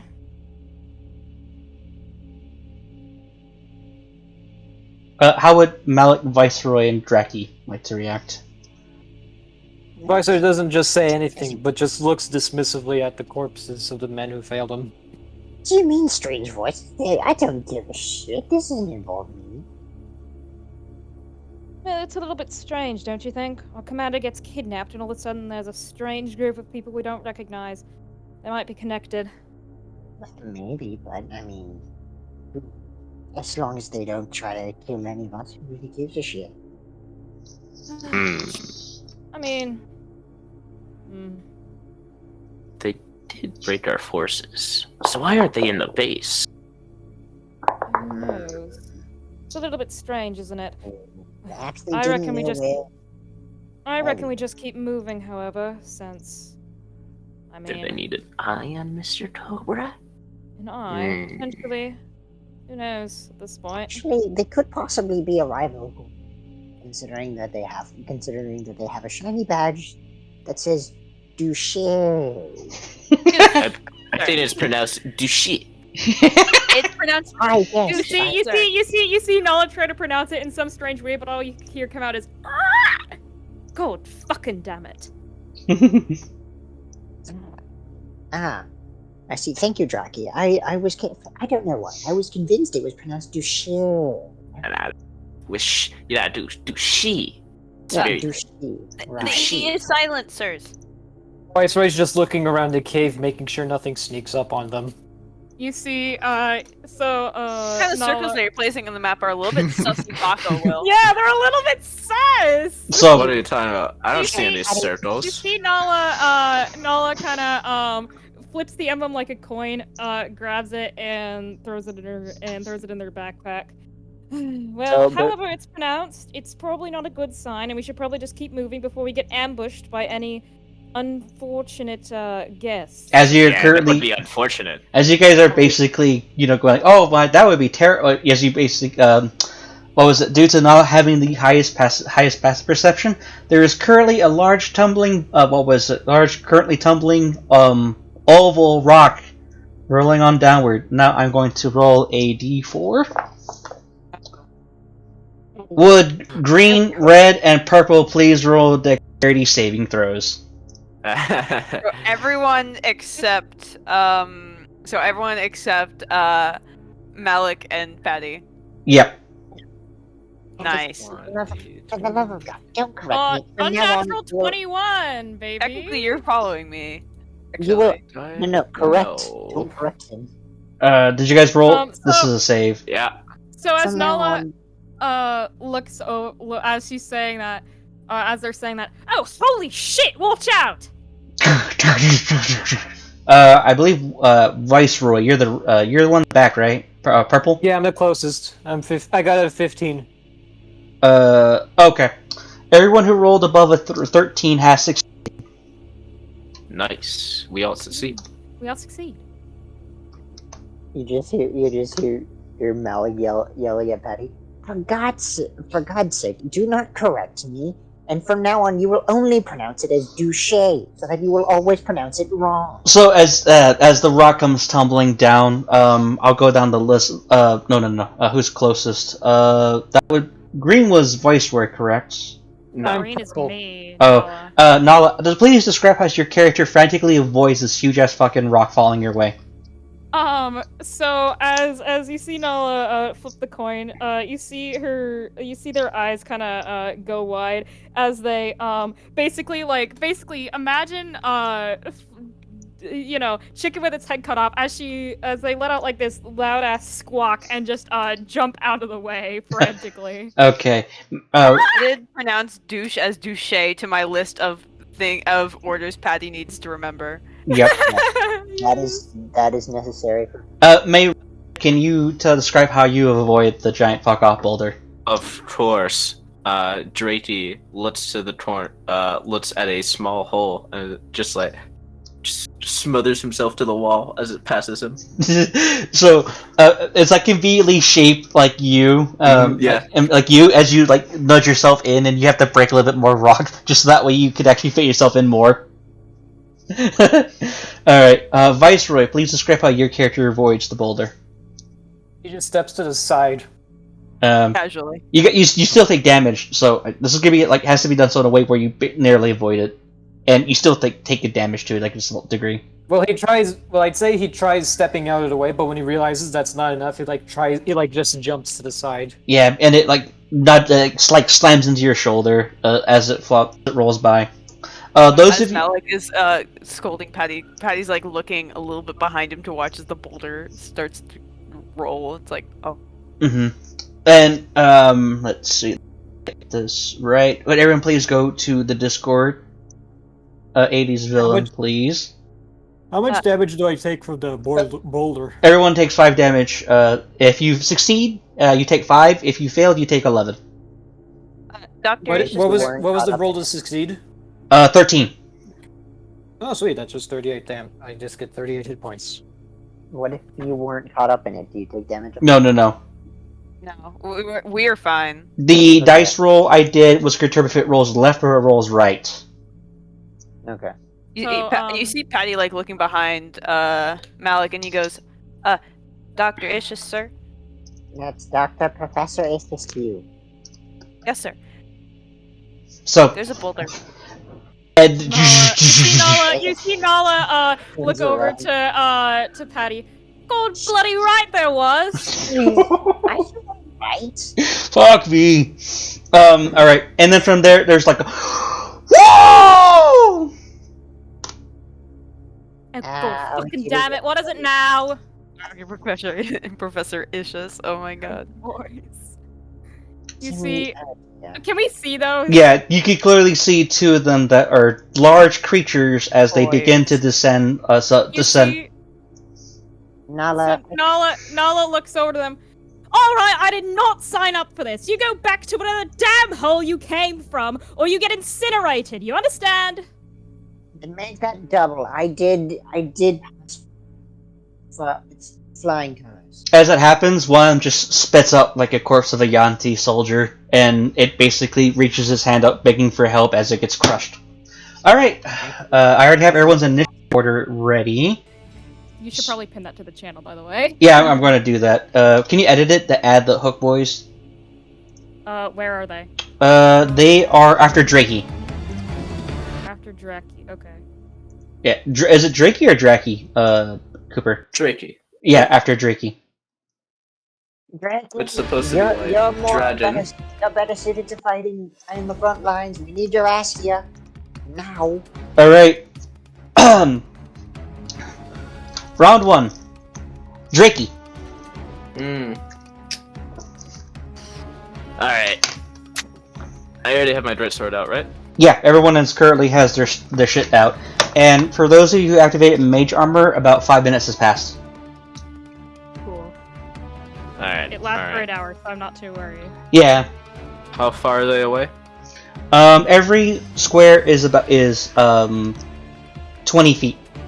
So so it's 2 by 2. Every square is 2 by 2. So moving from there to there would be 20 feet. Probably keep it in like corners, so that'll be 15 feet for you. Probably position it closer to the corners for your movement. Alright. Do I wanna do it yet?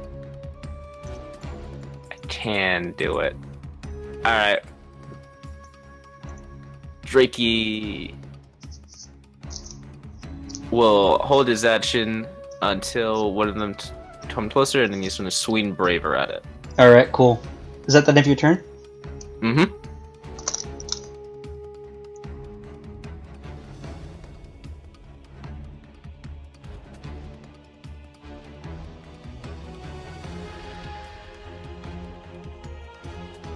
Alright. Drakey, please roll. It has now entered your attack range. 20 plus 3? That is in 23 to hit. You hit. Alright.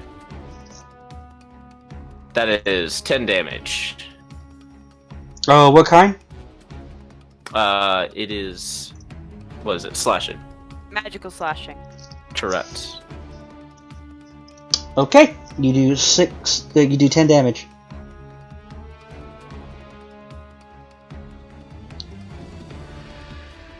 All right.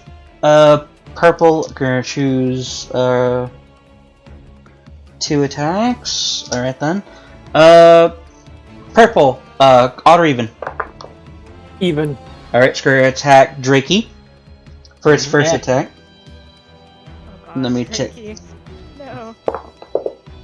It hits. May I ask what the roll was? To hit. No, I Yeah, mean but the number. the number. Oh, it was an 18. I know your AC is 16. No. What is your AC, Goober? No, he's right. Go ahead. He's just testing me. I have shield. Yeah. I was gonna say, almost every artificer now has shields, so So do you cast it?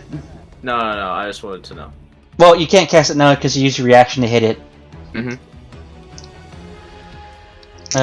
You take 15 piercing damage. And you get pecked by one of the large protruding hooks of the creature. Alright. Alright, second attack. Odd or even, Cooper?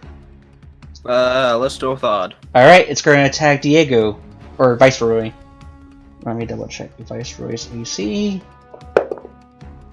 So it clumps down and it basically strikes the dirt at Viceroy. Viceroy, please roll me a perception check. Okay. Let's see. That's that's a -1 for me. Wisdom. That's what you get for playing the Starscream. That's a 3. As it basically strikes, there's like a slight quiver around you, but you don't. You think it just might be from the force of the attack. That is the end of one's turn. 1.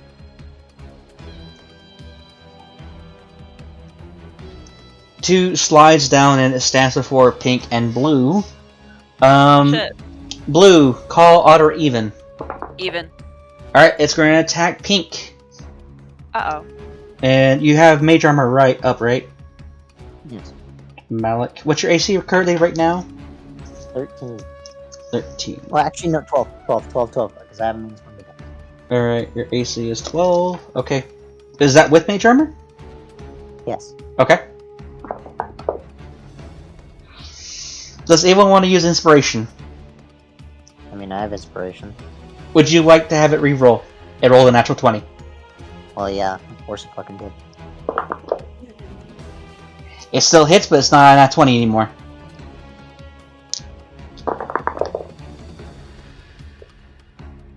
Viceroy, you take 8 piercing damage as one hook basically slides into your side. Roy. Not voice. Malik. And then next attack. Malik, call odd or even. Even. All right, screen attack, Patty. Hey, don't do that. My AC is 16, by Yep. the way. It hits. Shit.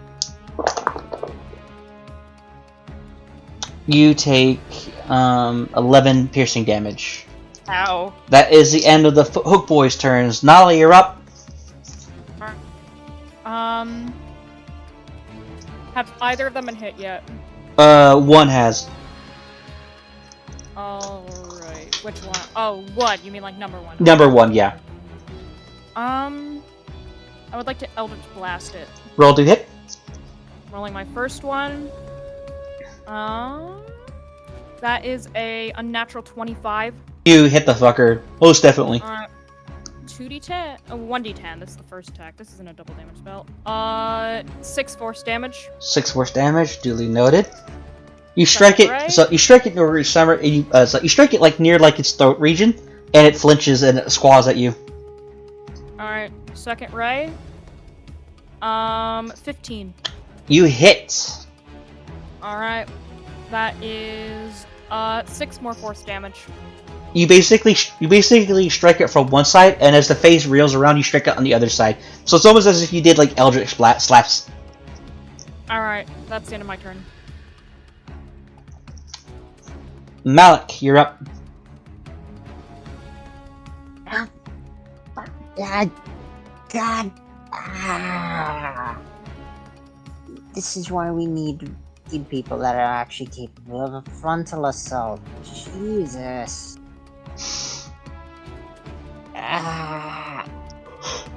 I can make an ice knife, but yes, I do.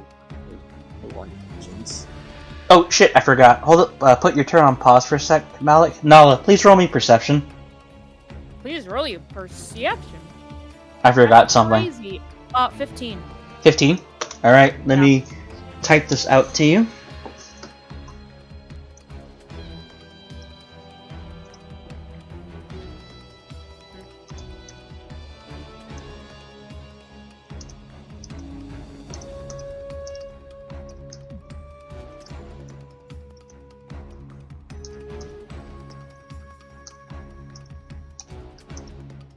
I went to go piss again. Did I miss something? No. You Okay. missed me rolling perception. I was sitting here in silence for like 30 seconds. Oh. What did you roll? 15. Actually, I think it'd be smarter for me to move. Hey, I would like it if you didn't move, actually. I know you would, but the difference is, wizard not meant to be frontline. Wizard die in frontline. Tactics. Oh. Okay.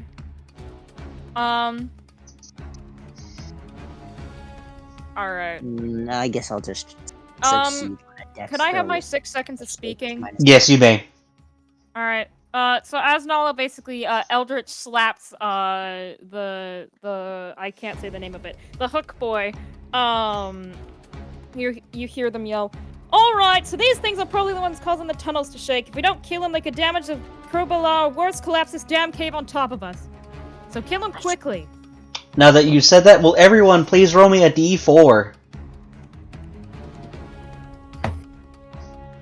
2. Or 2. 1. someone get a 3, someone get a 3, someone get a 3. 2.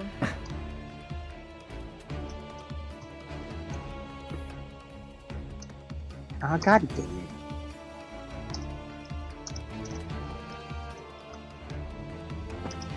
Do you all take 11 damage? So, from what 5 you're... and 5. As each of you begin to inspect the cave around you, the currently 2 paths are open to you. From the amount of time that you're able to gauge, within 30 seconds, this tunnel is going to collapse. 5 turns. We're on round 1. So, Alright.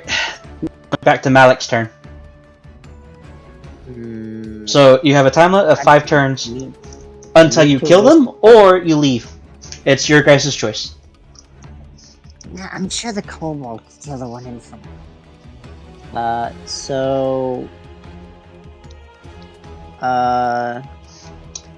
Malik is going to use Ice Knife against number 1 over there. Okay, please roll to hit.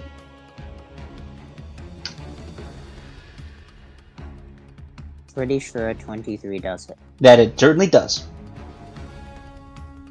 Okay. So it does 1d10 damage on hits. So it takes 4 damage, Okay. and now it has to make a dex save. Rolling. For- It rolled a 13. It rolled a 13, okay. So now it takes 2d6 cold damage. It took 11 damage total. Oh, also I think our friends must also make this. Because it just says each My creature God. within 5 feet of it. Yep, so that would be red. Yep, so red and purple. Also need to make dex save. How much extra damage did you do after the first attack? 7. 7? Okay.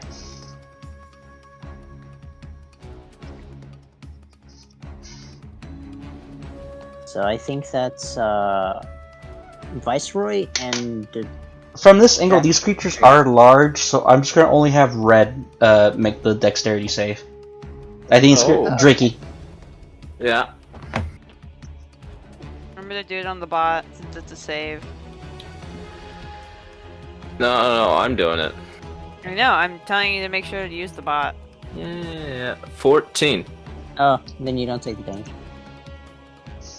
So you basically like flinch your head out in time as this ice knife shatters. The horror roars. Apologies if I hit one of you. And control the explosion. Alright, is that the end of your turn, Malik? That will be the end of Malik's turn. Alright, Patty, you're up. Time to kick ass. I'm going to roll to hit stab. Because of pack tactics, this is at advantage. Mm-hmm. Good thing that was at advantage. That is a 19. You hit. Alright, and since that was at advantage, sneak attack. Yeah, baby. Needed to be at advantage though. Because I'm there, you would have gotten sneak attack. That's true as well. Advantage is nice anyways, though. 25 damage. 25. Alright. You strike it so hard you basically notice that you might have from what you can understand, you went for like a major blood vessel. It's starting to pour like a lot of like liquid black blood. Yeah. So you need to be getting on Malik's coat. Yes. Patty? The fuck did you do? Stabbed it, sir! Then where did you stab it? So What else am I supposed to do, sir? You're supposed to get rid of it without getting blood on my fucking coat. We'll do next time, sir. Understood? Yes, sir. Good. alright. Now continue killing it. I'm trying to like. I have Mage Hand as a bonus action, but I don't know what I'm going to do with that. Yep. Nothing. The answer is nothing. Well. I'm just gonna, leave. Ish. I'm just gonna. Yoink. There we go. That's the end of my turn. Alright. Viceroy, you're up. Okay, my first turn. What can I do? Let's see. Hang on, I'm just... Dang it, I'm not level 7. I can't do that. I'm gonna green flame blade him. Alright. Is that roll or save? I think that's I make a melee attack with it. Alright, roll to hit. It's a cantrip that empowers your attack. Yep. So let me see. Let me just check my. I got a lot of things open right here. That's 1d20 plus 6. You 18. hit. You hit. Alrighty, so I do 1d10 plus 5. And what do I add for the effect of the spell? Is that a 1? That's a 2d8, right? I believe it's a D6 of fire. Or let me see. A D8. It says at 5th level I deal an extra 1d8 of fire damage. Yeah. Wait. Yeah, that's how that works. It's basically a smite once you hit 5th level. So 2d8 plus 3. Yeah. Okay, so plus 2d8 plus 3. That's 22 points of damage total. Alright then. Nice. You basically chop off one of the hook arms. And as blood spews from it, Drakey, could you please roll me a dexterity save? Another one.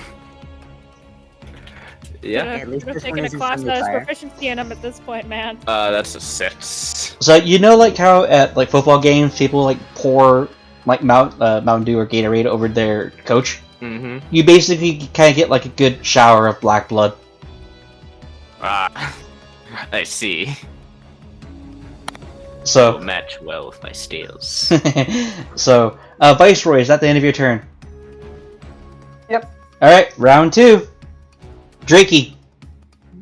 Well, seeing this display of confidence, I, Drakey, shall light up Braver. So, that means Green Flame Blade as an action. Let's see if it hits. Still, it's plus 5. Ooh, that's a 12. Oh, you rolled a 12. So Mm-hmm. you're, granted, like you might think like the blood is a little bit cool. It kind of obscures your vision as you bring your weapon down and you bonk off the stone. And bonus action, Flames Burst. I need it to make me a dexterity saving throw. What's your DC? 11. I rolled a 15. Alright, it still takes this damage, but at half. Okay. It takes 5 damage. Takes 5 damage, so that's gonna be 2. Alright. Alright. So, is that what will you do now? You have your movement. That will be the end of my turn. Alright. It's time for the hook boys. One. Oh, is it? Viceroy, odd or even? What? Oh, even. Even. Okay, it's going to attack Drakey. As it's spewing out blood, it basically tries to bring its other hook down, and it just basically breaks the stone right in front of Drakey. It's in too much pain to actually attack you efficiently. Rolling again. Nice. Drakey, odd or even?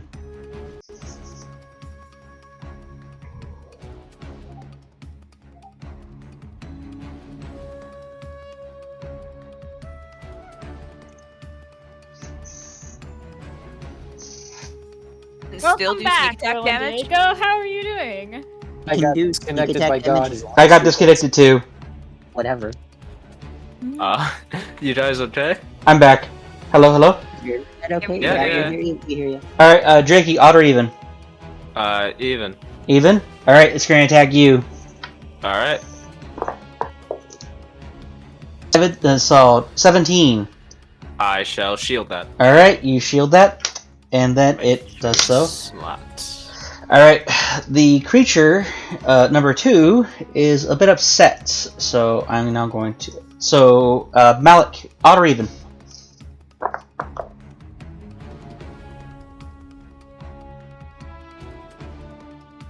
Malik?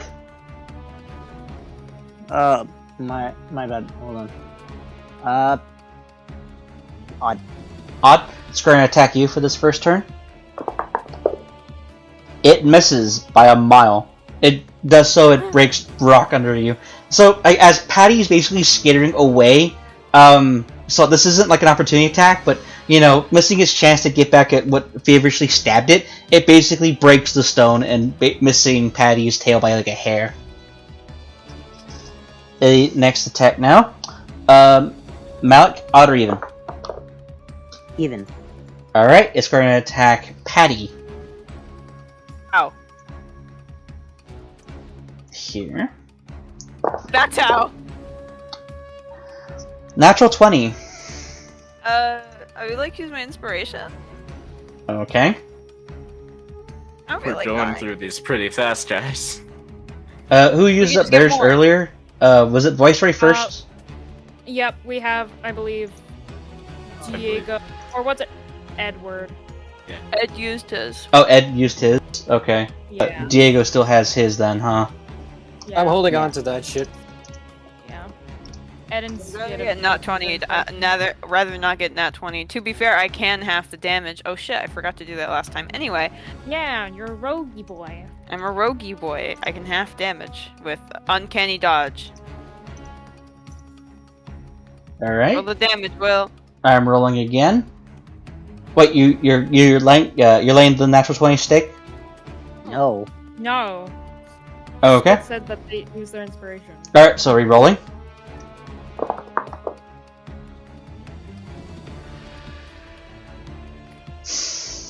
Rip. What did you roll? Hey, Will, what did you roll? William Miles Henderson, what did you roll? 19. Yeah, I forgot. Better than a 20. Better You than 20, I'll take that. I think that's the damage. so no, you take Fine. so you take 15 damage. That's halved to 7. There you go. Yeah. That was the second attack. And that is the end of Hook Boys. Nala, you're up. Alright. I could stop dying, I would like to cast Scorching Ray. 1 or 2. It's a second level spell. No, on which enemy? 1 or 2? Oh, all 3 rays go to 2. Okay. Hey, this is my Look. target. Wait. 2, wait, actually, which one's more injured? 1 is because it had its arm severed. Okay. Then, yeah, I'm gonna do all 3 rays on 1. Alright, go ahead. First ray is a 24, second ray is a 26, and third ray is a 25. I rolled those all in the bot, you can look at them. I trust you. Roll damage. Alright, that is, 66 fire damage. 24 fire damage. So, as you basically shoot it out, you cauterize the arm, and then from there, as you shoot again in the chest, you basically see it burrow, and bits of sternum begins to be released. And then from there, as you shoot again, you basically blast out as several organs begin to spill out in innards. Drakey and Viceroy, please both roll dexterity saves. I keep rolling these. Also, can we talk about those rolls? Holy shit. 19! Seven. yeah! So, Viceroy, you basically take one step back as a bunch of more blood and innards just spill on top of Drakey. So basically, you see Nala, basically, pull out her, brandish their staff in one hand, pull out a ball of fire, split it into 3, and basically chuck all 3 fireballs at the hook boy, as we're calling it. And is it dead? It's dead. Or is it? Okay. And as it basically falls over to the ground, Nala spins their staff and, basically, clunks it on the ground. 1 more to go. It is dead and gone. Alright, is that the end of your turn, Nala, or will you be moving? That is the end of my turn. Alright, Malik, your turn. Good God. I don't want to buy another room.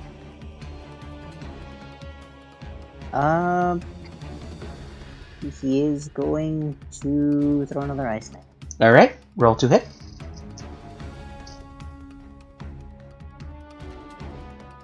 Lucky for me, it's not, it is gonna hit me, isn't it? Yeah, By the way, we don't if you don't have make dex save. music will, if that is something you are worried about. That's because I got disconnected, didn't I? Mm-hmm. Yep. Yep. All right. Streaming again. All right. So 22 does hit, just to make sure. Okay. It takes 3 initial damage, and it has to do dex save. Also have to do a dex save since I'm within 5 feet of Yes. it. Yep. I also have to do dex save. Fuck. That's 12. Shit. Oh. Man. Okay. Shit. the good old dex slot. All right. You Please, used to have a good please let me know dex. if you guys are still getting music. I got music. All right. Cool. Did it make its dex save? Not yet. I was too busy fixing the music. Can you repeat that? Okay. Make a dex save. All Yeah, right. it needs to make a dex save. Did you hit? Yes. Cool. I rolled a 14. Oh, okay then. It doesn't take extra damage. All right. I do though. I need to roll. Patty does. for Patty takes extra damage. Bitch! 9. 9 damage. So, unfortunately, Patty, since you already saw the previous attack come, you can't have this one. And that's why being near me is not so good. So, as this happens, you throw your ice knife, and rather like throwing it forward, you basically end up like throwing it a little bit too early, and you throw it back into Patty, and like the glass shattering on top of them. No, what happens is it hits the enemy, explodes, and Oh, the cold. oh, okay, and the gold shards basically revert back because onto the- Patty. Yeah, because the enemy took 3 damage from the initial. Okay, 3 damage. 22 hits. So, and it what was it? It doesn't break on the hook boy. It basically falls back down where Patty is basically like skittering away. And Patty, you look over your shoulder, and then it just explodes in your face as ice shards are protruding out over your body. Ow.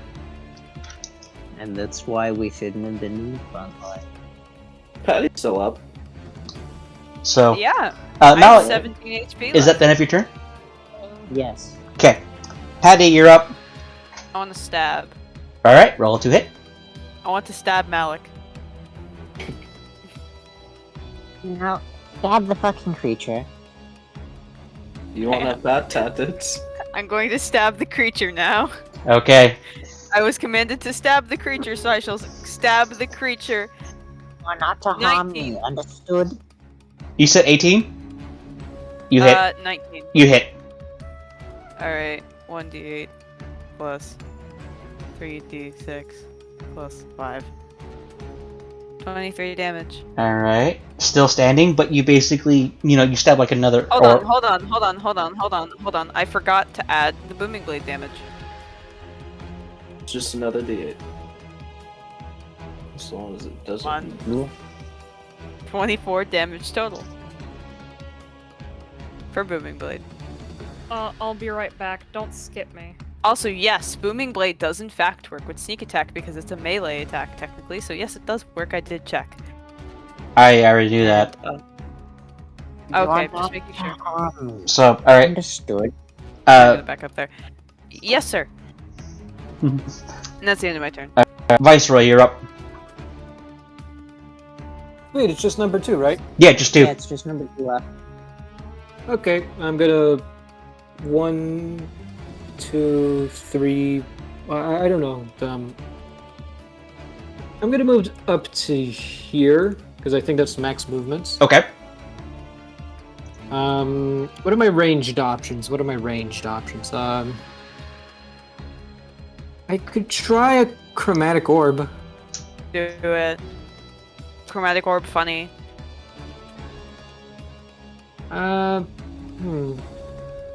Actually, I'm gonna do something a little interesting instead. Okay. I'm gonna cast Find Familiar. Okay. Oh. Man, I should have grabbed Find Familiar. Did I? No. What do I you? grabbed Unseen Servant instead, so I So, can trip people. what do you summon? A bat. You do so. In the darkness, a bat begins to flap out its wings and scream a little bit at you, but it is able to recognize another equally blind creature. And it hisses at it as it basically lands on your shoulder. Excellent that you can join us in a field of battle, Piotr. It nods at you, and it just basically bears its fang at the hook boy. I'm gonna send it forth so I can have it scout around the area.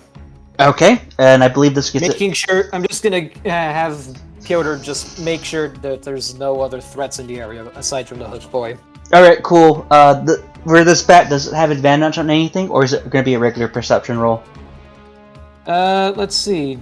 How does the bat form work for my familiar? Let me double check for a D&D bat.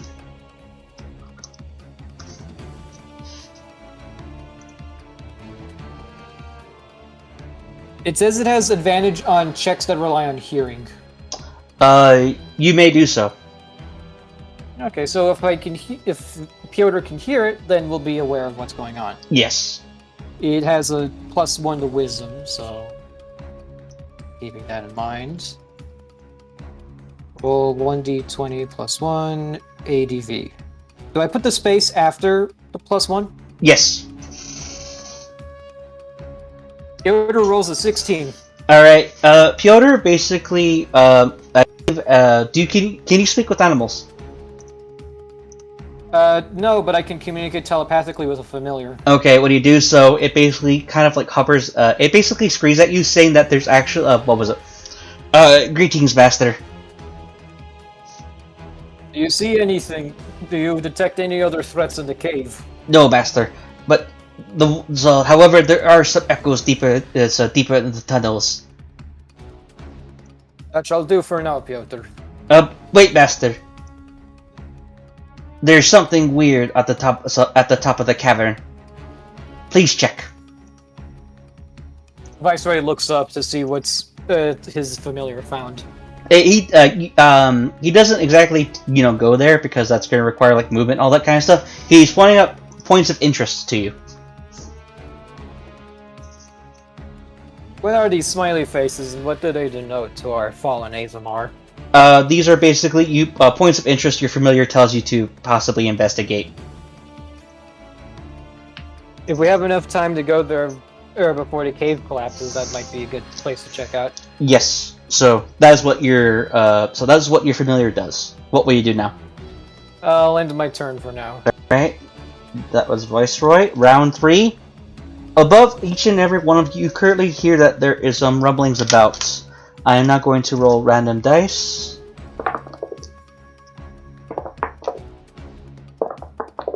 Okay.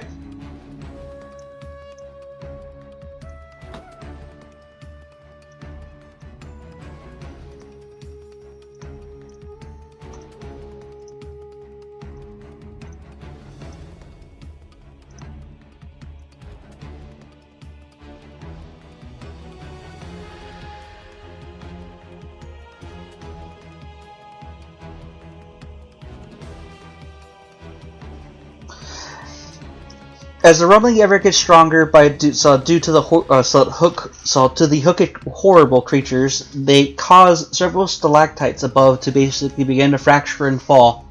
With every one of them breaks, and they scatter into several smaller pieces, and to which they roll down further downward. Patty.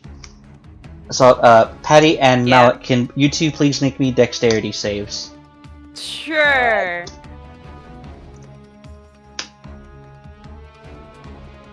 Oh, that's pain. Oh, wow. No. Yikes. No. 15. Alright.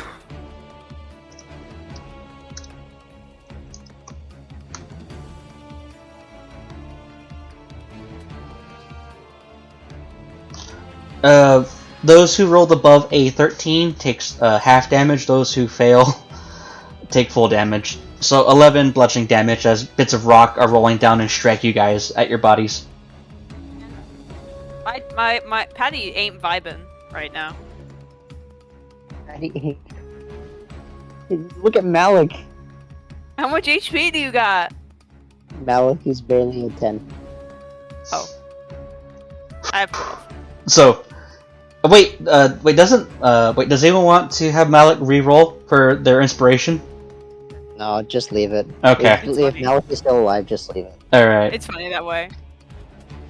That is the end of that turn. Back at the top of the order. There's now a bunch of holes in his coat. Yeah, and like dust and rips and all over. Round 3. 2 more turns, the cave collapses. Round 3. Drakey, you're up. Alright. Moving into sight. There.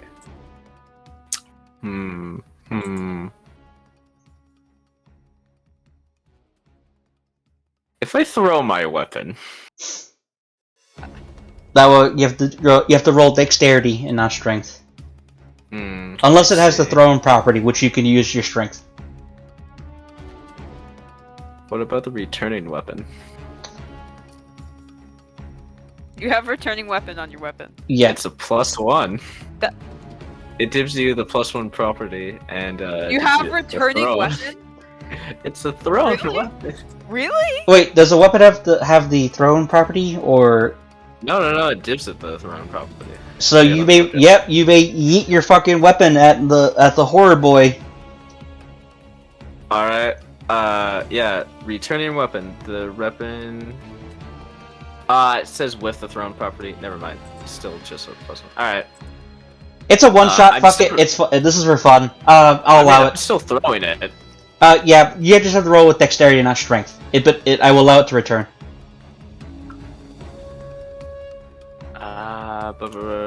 That is a 15 to hit. You hit barely. Alright. 1... Oh, I know. And since you're throwing it, you have to use your dexterity modifier, not your strength. Oh, wait, yeah. That's 11 damage, and then I need it to make me a dexterity saving throw. 11 damage. Holy shit. All right, rolling a dexterity save. Still What's +1 weapon. it? Rolled a 4. Hell yeah. It takes 2d8 fire damage. All right, roll that damage. Is it plus my intelligence? No. That's really it. 14. So you basically, what's your weapon? It's a half greatsword, half flamethrower. Oh my god. You basically reverse your sword and you throw it at upward, and you have to throw it you can't throw it like a javelin straight toward it. You have to angle it really high into the sky and allow its weight to basically carry the creature rest of the way. And as it basically is roaring as your two partners are getting bombarded with rubble, it roars and thinking it's going to have an easy feast. And as it does so, when it's roaring, you throw it right through its beak, and then from there it gurgles. And before it can spit your blade back out, you incinerate it even more as the blade begins to melt and sear all the way down into the stomach, as the creature topples backward, dead. Tricky adds another chill to his collection. Alright, allow me to end the fight music. Anyway, we should probably state because we have 12 seconds. No, the creatures were Double dash time! No, the creatures were the ones causing the collapsing. Now that they're dead, they don't threaten the safety of the tunnel anymore. Oh, so okay. does that mean we have infinite time in this tunnel now? Yes, you do. Okay. Would ancient... Viceroy. Go, continue. Oh, Viceroy. Oh yeah, Viceroy looks towards Paddy. Paddy, Yes, sir. you see him standing with Piotr perched on his wrist, like how a guy has a falcon. Yeah. Kind of like Shan Yu from Mulan, but instead of a peregrine falcon, it's like a bat. That's what Viceroy is standing. He looks towards Paddy and says, Piotr has detected 2 points of interest in the cave. I would like for you to investigate them, please. Yes, sir. He points Where? at the two spots that his familiar pointed out to him. Yes, sir. You see Patty immediately start yoinking on over there to go explore. And Or investigate. so imagine how insects basically skitter across the wall. Patty basically climbs with no problem whatsoever. He walks. He runs on all fours. He Mhm. walks on 2 legs. He runs on all fours. So He's literally an insect. Yeah, so as you basically climb and worm your way up top, as you get to here, Patty, please roll me a Constitution save. Oh, okay. Interesting. This is fine, I think. I'm fine. This is fine. I have a +2. D20 +2. Yeah, this is fine. That's a 19. So a very rancid smell approaches, and by the time that you notice it, it doesn't supersede your orders, but you are clever enough to basically pull down your hood and reverse it into a way where you can have it as a makeshift face mask to dull the rancid smell. Do you wish to continue? Yeah. All right, please move your token in front of the point of interest. Alright, sorry I had to go silence some really loud barking dogs. What's going on? Eddie is Viceroy sent Patty to investigate the two places his bat familiar found. Patty, as you get close to this bit of rubble, you currently find bits of like monk and gunk. And as you approach it, you currently find like a circular orb that's been shattered partially. Or like an oval orb. And as you look inside, there's more gunk. That is what you find. Cool. I would like to take the circular orb and put it in my bag for safekeeping. Alright, you do so. Out of game question. Does the gun have the same color as the orb that took our leader? Your character is not close enough to the object to make that observation yet. Eddie is stupid. Oh no. Yeah, so that's why I'm phrasing things differently for Patty's sake. I mean, he's stupid wisdom-wise. He has really good intelligence. You're more It's like concerned with the I have order. I'm proficient in Arcana. Yeah. It's not I'm gonna Arcana. start going to. Interesting. I'm gonna go to the other point of interest. I'm also proficient in investigation. Mm-hmm. As you go over to that area, please roll me investigation. 19. 19. Actually, I have expertise in this. Yeah. As 19. you are currently gazing upon the pile of corpses and Gallagher, you currently notice one that is not dressed like anyone from Cobra-La. Cool. You find someone who you find another humanoid body that doesn't belong to Cobra-La. I heard you. I said cool. What do you wish to do? Investigate. All right. As you begin to pat down the pockets and other sorts of that, please roll me. What was it? 1d4 plus 1, 3d6s, and 4d10s.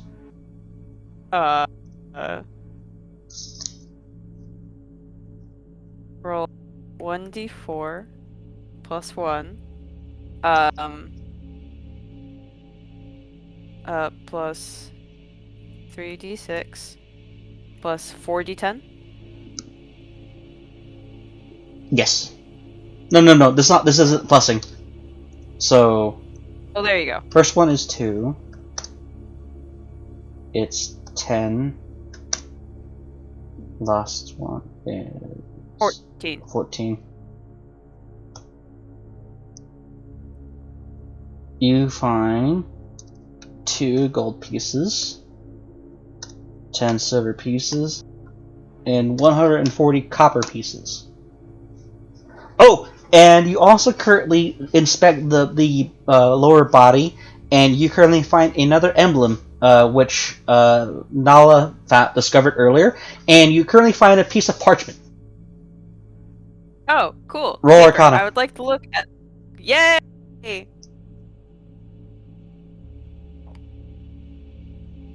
16. 16? You're able to make out the draconic words fireball. Oh, hey, I can read Draconic. Draconic. I can read Draconic too. We have 3 people in this party who can do that. Wow. So, Cool. Fireball. Nice. I'm gonna take the paper and the emblem. Okay. And I'm. Oh, that's a scroll of fireball. Oh my god. And I'm gonna scurry back down to the rest of the party. Directly to Viceroy and take out all the things I have found. What have you found for us? He takes out the emblem, the scroll, and the shattered orb. I'd like to look All at the this, sir? shattered orb. Hand it here. You see Patty pick it up and hand it over to you. Please roll me nature, Drakey. Of course. Nature or what was it? Nature or survival? Let's see. Nature. Or survival. I'm gonna go with nature. That's a 5. The very minimum was 5. You could definitely tell that this was an egg. Oh. Oh.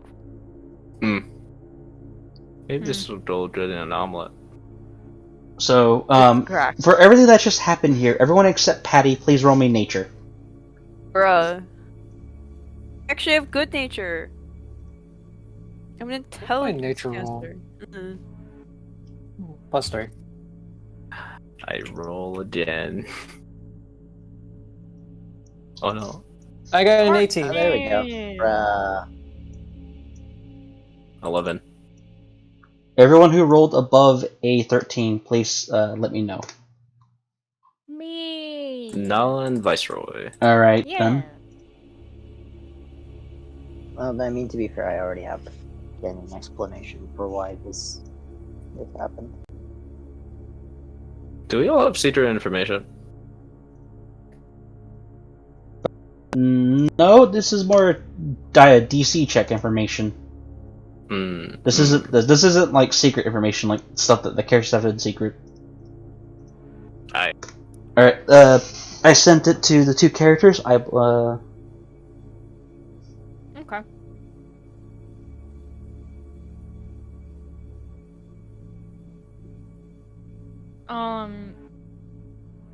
So, as Nala kind of looks over to the orb, over to the scroll, and then back at the bodies of all the hook horrors, they kind of you hear like a tapping noise as they tap their talons onto the floor, not like their hand talons, but like other ones, and they let out a sigh.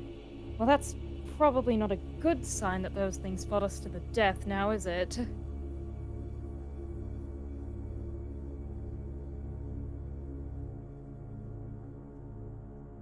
Diego, Sorry. your character succeed in a nature check. Please check your DMs. Viceroy just folds his hands behind his back and says, "These are hooked horrors. They are normally defensive of hunting grounds. It would appear that they are desperate if they have gotten this close to the temple. And it seems like there is something unusual. Hook horrors would rather flee than fight to the death. Investigate the tunnel further. Nala You may nods. find answers." Nala nods. I agree with everything you've said.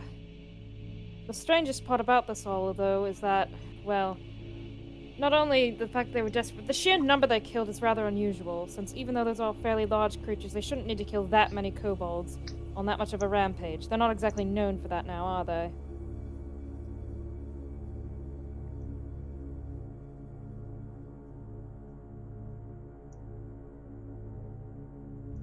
Yeah, guys. Yeah. All of you can respond now. Like, this is open. Yeah, we know. Open floor. Yeah, we know. Lunar went to the bathroom. Okay. I don't know what to say. Nala turns to Patty. Can I see that scroll, by the way? Oh, yes. You see Patty give it right to you. Can I try and actually identify this? Do you have the spell? No, I do not. Okay, roll Arcana. Arcana, okay. Viceroy sends out Piotr to scout around the 17. tunnel for anything suspicious. 17? What was it? you're able to conclude the same amount of information. The way how it's inscribed and the way how the inscriptions are written, you're able to tell that this is a scroll of fireball. Okay, so it actually is a scroll of fireball, not a scroll of quote fireball. Oh, I did that just for the sake of the spell thing. Oh, okay. Nala hands it back to Patty. That'll be useful. I'm sure you've seen the fireball spell before. Yeah, yes. Just, if we entrust this to you, don't hit us with it. I've had that. I might have done that to a couple of kobolds before. It didn't end well, so just avoid hitting us with it. Okay. Wait, are we giving Patty the fireball scroll?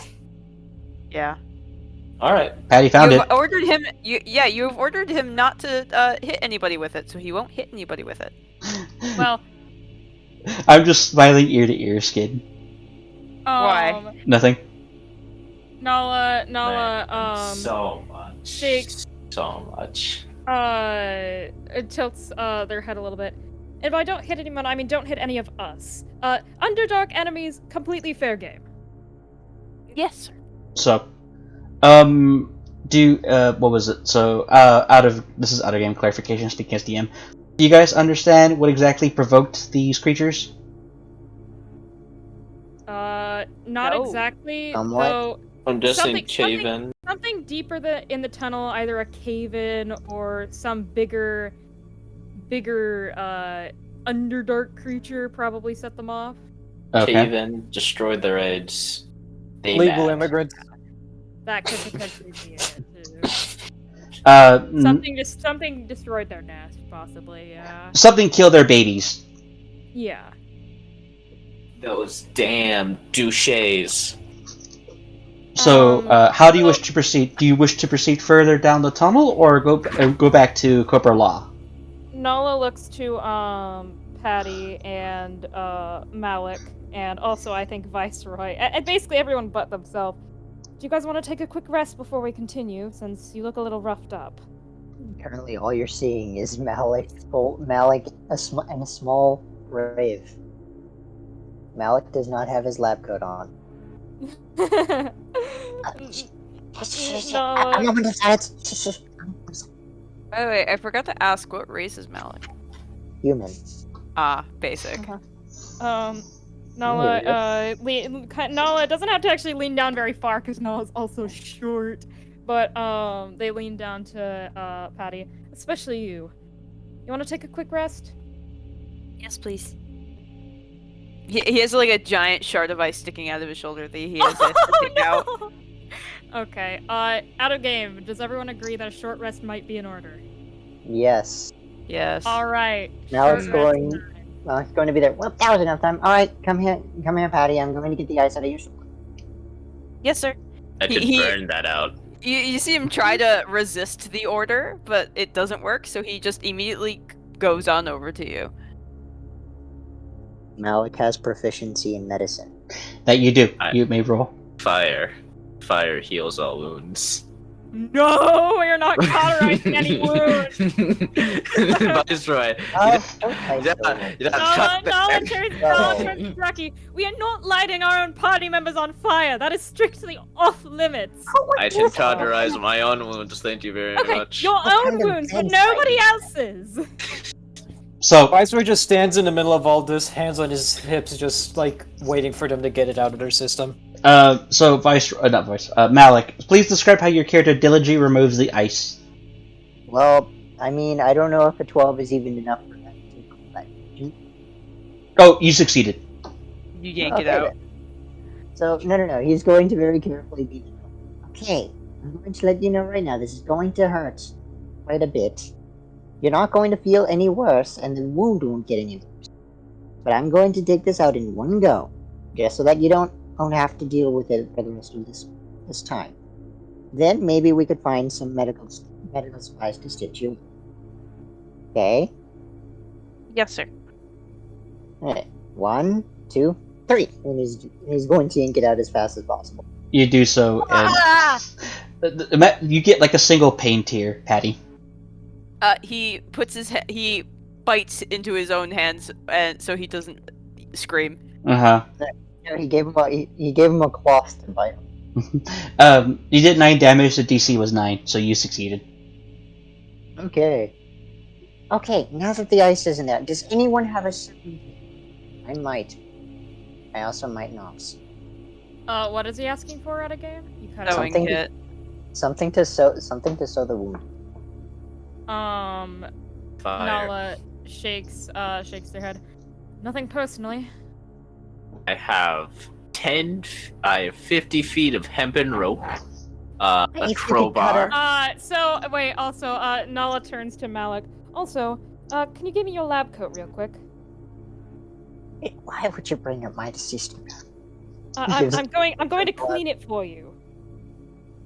No, it's like destroyed because it has like a bunch of... Yeah, like tattered, where one sleeve or like the left. I have mending and prestidigitation. I can fix it. Oh, okay. To be fair, he unburies the lab. My friend, he Nala- might live again. Nala snaps their fingers to clean it with and cast prestidigitation to unsoil it, and then I would like to cast mending to fix it. I believe that's like a 10-minute thing, right? Or is that like instantaneous? That 1 minute thing. So Mending is a 1 minute thing. So, like, several, like, needles or, like, several bits of thread basically unthread themselves, but and they begin to, like, reweave themselves back into place. So, it's basically, I'm pretty sure, like, like, near pristine order, but it's also been, like, cleaned so much to the point, it's just been to the cleaners. Or, in this case, the cleaners from, Cobra-La. The magic cleaners. Wait, Yeah. I have a question. So, I might have an answer. Since Patty is mind controlled, does he count as an object? Yes. Can I mend Patty's wound? You could use a thread and needle to use the mend to sew the wound. Yeah, like, since Patty is mind controlled, is he technically an object? You said yes, which means you can mend Patty. Technically, you can't- it's not healing. Yeah, it's It's not healing. Can we roleplay mend him? you may. Roleplay mend him. Alright, so Nala hands Malik back his lab coat. Here you go. All fixed. It only Thank works you. on Patty because Patty's an object. Yeah, if we could only find a way to help poor... I don't want to cauterize the wound because I don't want to hurt the poor little guy. Nala kneels down to Patty's level. Alright, so come here and I'm gonna need you to sit still for around a minute, alright? Yes, sir. He I sits would like- exactly where you want him to sit. Alright, I would like to roleplay mend Patty. You may. Alright. So As you're like roleplay mending Patty, you hear him like whimper every now and then. Make a save. Okay. Oh no. Okay. Patty. 1d20. -2. Oh 7. no. So as you basically do so and dig into it, like you hear that you basically cause a little more bleeding and you like bits of muscle and several bits of like torn skin, and as you basically work your way into it, Patty basically kind of has like this happy kind of like like yay, let's do this kind of like like face, but just from the like sheer amount of like grunting, you just basically see like silent tears begin to drift down like it's down his snout.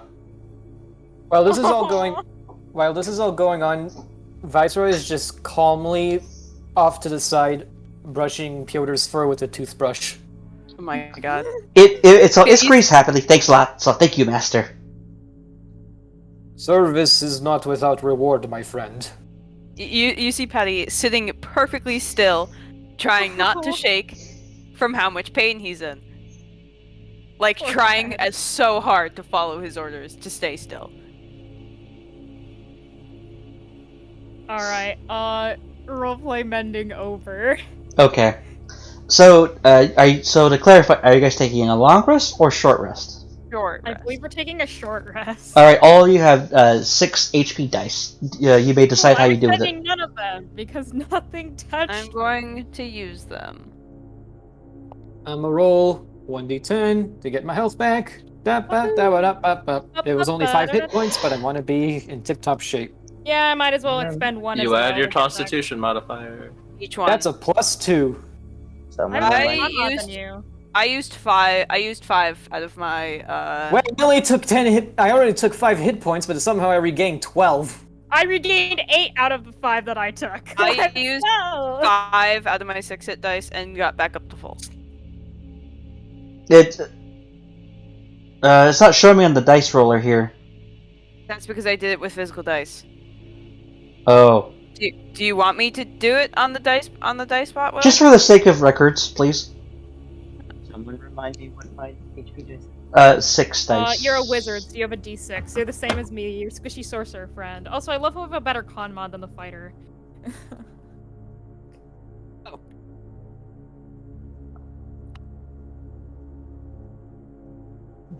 4 HP, let's go. At full. HP, woohoo! Alright. Alright, yeah. Can everyone please, on the 80s Villains tab, please type out how many HP dice you have left? If you rolled. Alrighty.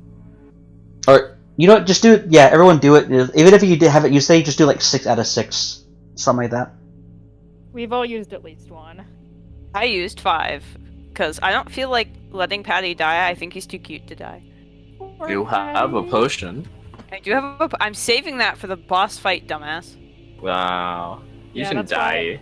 That's why I voted for us all to take a short rest instead of expending healing items. Okay, What? No. so while that's going on, Viceroy, what does your character do for the duration of the short rest? He's just leaning against the wall, brushing Pyotr's fur. Okay, and Pyotr goes, Master, may I go? Go free, little one. And he just like basically throws him up in the air like a dove at a wedding. And as it happens, it basically like it doesn't exactly begin flapping its wing. It jumps up. It does like a pose, like a skateboarder, or not skateboard, like a ski. You know, people what snowboarder, like a pose, and then from there it begins to eagerly flap its wing and go hunting for grubs. He puts away the toothbrush he uses to clean up Pyotr. I would like Good to lad. dig a hole in in some soft soil, sit in said hole, and then eat some snacks. All right, please roll me a d8, or no, roll me a d10. I can imagine the French guy from Atlantis, the mole person. Yeah, the mole. Le mole. 8. You're able to dig 8 feet into the soft earth. Holy shit. Yeah, I would like to dig a very deep hole and then sit in it and eat. You just like so. Snack. And since like, I believe you're all like 2 feet tall, so there's like a I am echo. 2'8". Yeah. So there's like a little echo. Yeah. That's what you're going on. The Mallet. fact that he's able to do that in an hour is beyond me. Good job, Patty. So, Nala, basically, opens their beak and becomes the party's jukebox. God, yes. Using Tenku mimicry. What do you play? Can we play the Wellerman sea shanty? Yes. Do mimic, and you have probably been around unsavory. God damn it! Yes, I will. I'll do the Wellerman sea shanty. Yay! Do you want to have the Kemi Cat or the regular Wellerman? the regular Wellerman. All right. All right. The personal hell that Will is going through right now. Tenku jukebox. This is one of my Tenku ideas I jukebox. had this entire time. So every time there's like a thunk, that's basically you sticking your tongue, striking your beak to try to replicate the same noise. Yeah. That put to sea, the name of the ship was a belly of tea. The winds blew up her bow, up down. Anyone else see the abridged series of Amphibia by Tomato Sauce? No. No. He makes King Andrea sing this song every goddamn video. It's I hilarious. love it.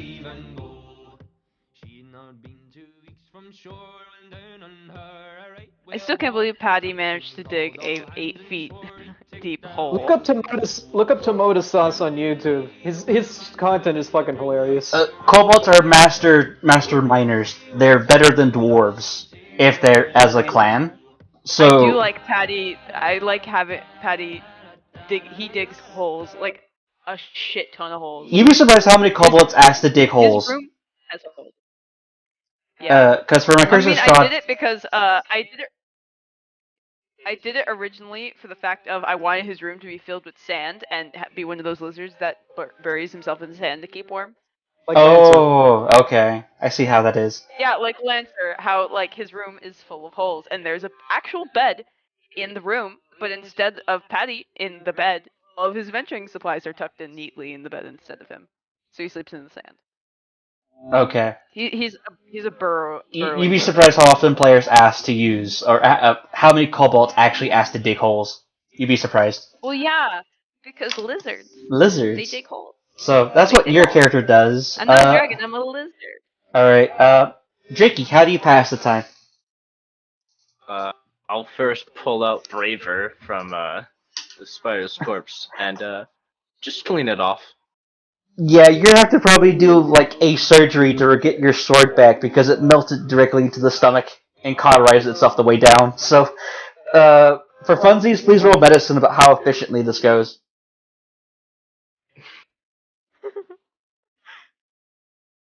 20. And it has nothing. That is a 14. You're able to successfully carve out bits of the bit of the chest out, and you pull out like lungs and stuff like that. When you get to the stomach, you can clearly see the sword sticking out. And by the time you pull it out, you basically have to flick away stomach acid. May I have some of its legs? What about its legs? May I have them? Define may I have their legs to me. Well, I just want to cut them off and put them in a soup. Roll me I eat things. You don't have to roll. You successfully carve off both the legs. Mm. You now have 4 legs. Mm. Well, so you have 1 leg. Does that mean you build a fire or you build like a spit? just with my flaming sword, just put it down, put my little pot over it. This is a just start making. This is like a fucking kebab. You don't even need to actually put that you cooking utensils. You just stick it, you cook it, and then you stab it more and more to have it cooked all over the fucking place. Okay? You know about corn dogs, right? You do that. Just hear loud chomping. Nom nom. So while that's going on, does that mean Nali, would you like to also play a different song?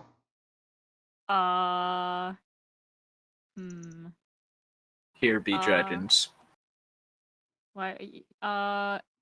Play Enchanter from oh god, what's it called?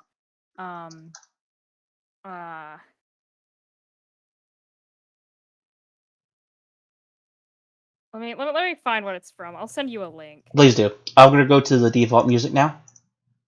Aha, I found it. Malik, what is to pass the time?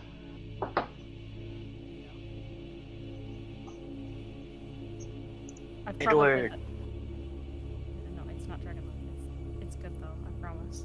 I have unoffensive D&D background music. I'm pretty sure Wellerman's already been copyrighted, so fuck it. I'm allowed to play Dragon Age music. I mean, it's fantasy like, so fuck it. This is meant to be pure fun for you guys. I will allow it. Yay! Dragon Age music, pretty good. Yeah.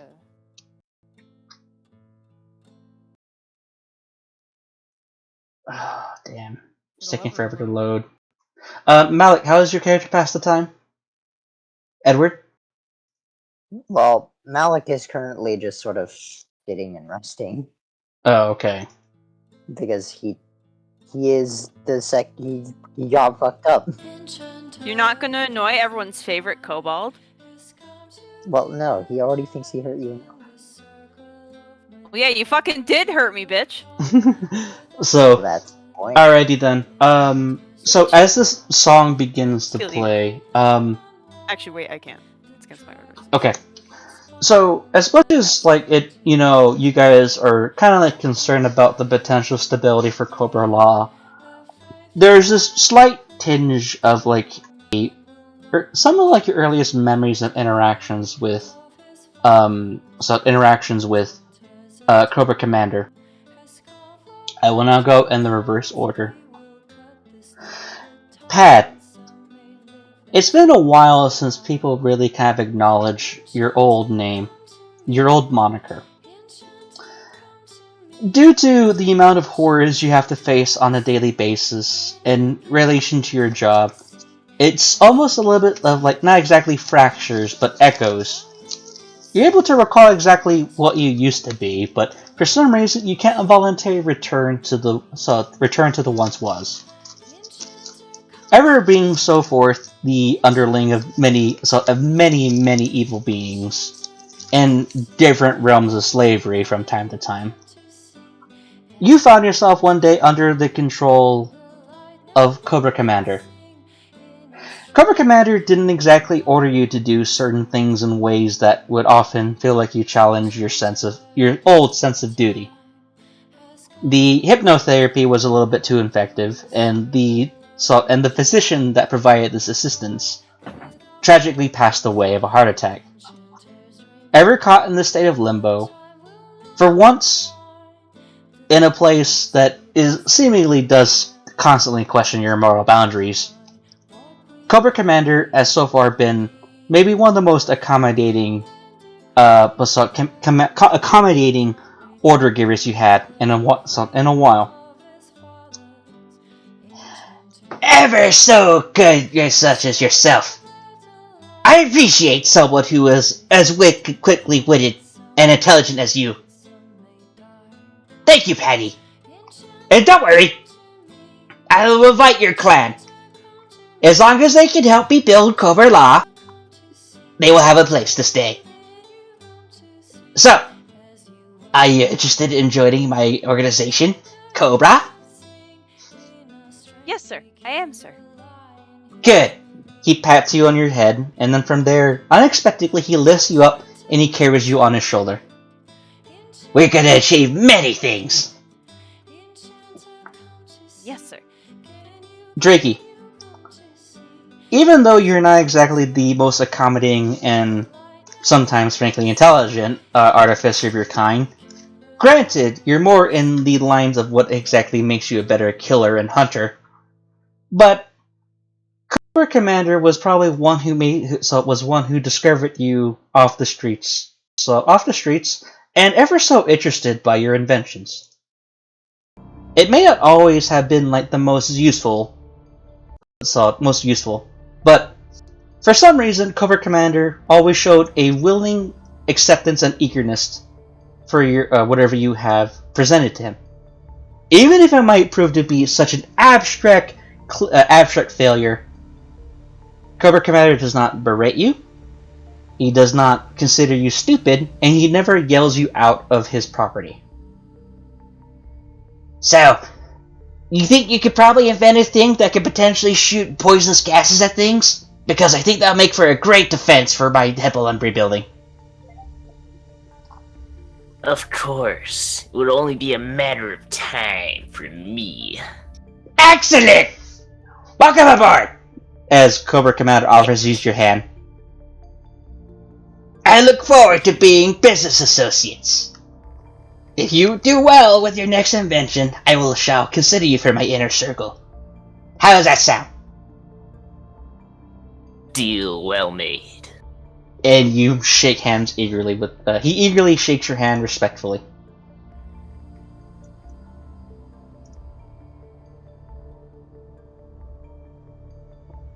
Let's see. Oh, I got the next one. Give me a moment. I just barely noticed it. You had to spam me if I forgot. I would not have spammed you. It's fine. I'm gremlining you enough as is by pulling this. It's perfectly fine. It makes sense, and I can actually have it make sense in universe. So this just gave me like so many ideas of how many kobolds can actually play like funny shit at taverns all the time now. Or Kenku, you mean? Yeah, Kenku. I get them. They will start with K's. Okay, I'm stressed, Yeah. getting tired. So No, that's fair. back up the. Let me go check the list. Shoot. Please load faster. Your Wi-Fi doesn't like you today. Yeah, sorry, I just saw something funny. Come on, computer.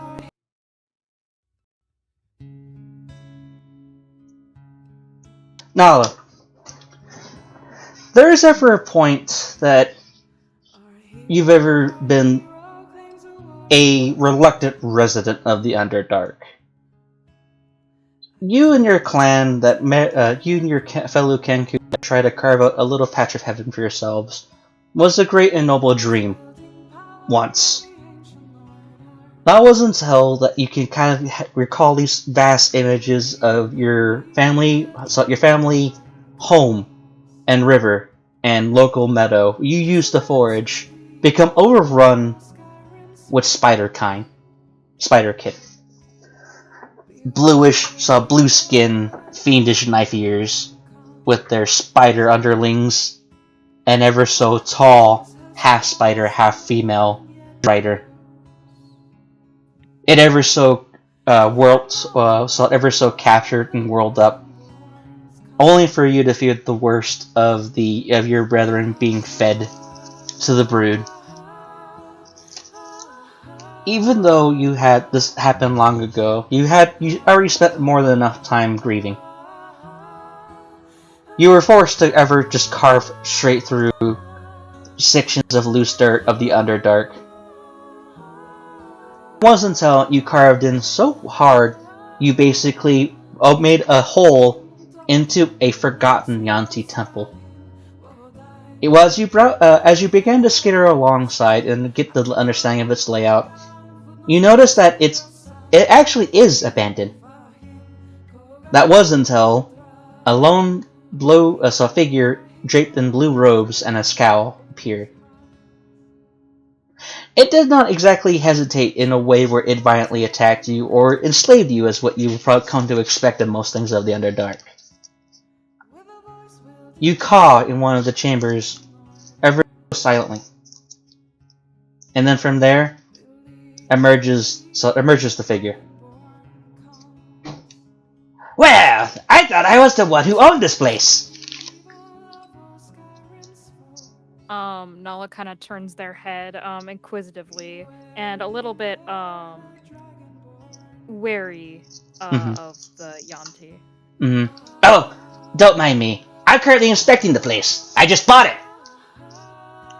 I spent the last of my life savings to get this place. Oh god. Nala kinda blinks and, walks kind of, confused. Oh, do you understand the concept of property? Nala shakes their head. Oh. And then goes, huh. Oh wait, you're one of the kind that only understands what's spoken to, correct? Nala nods their head. Oh.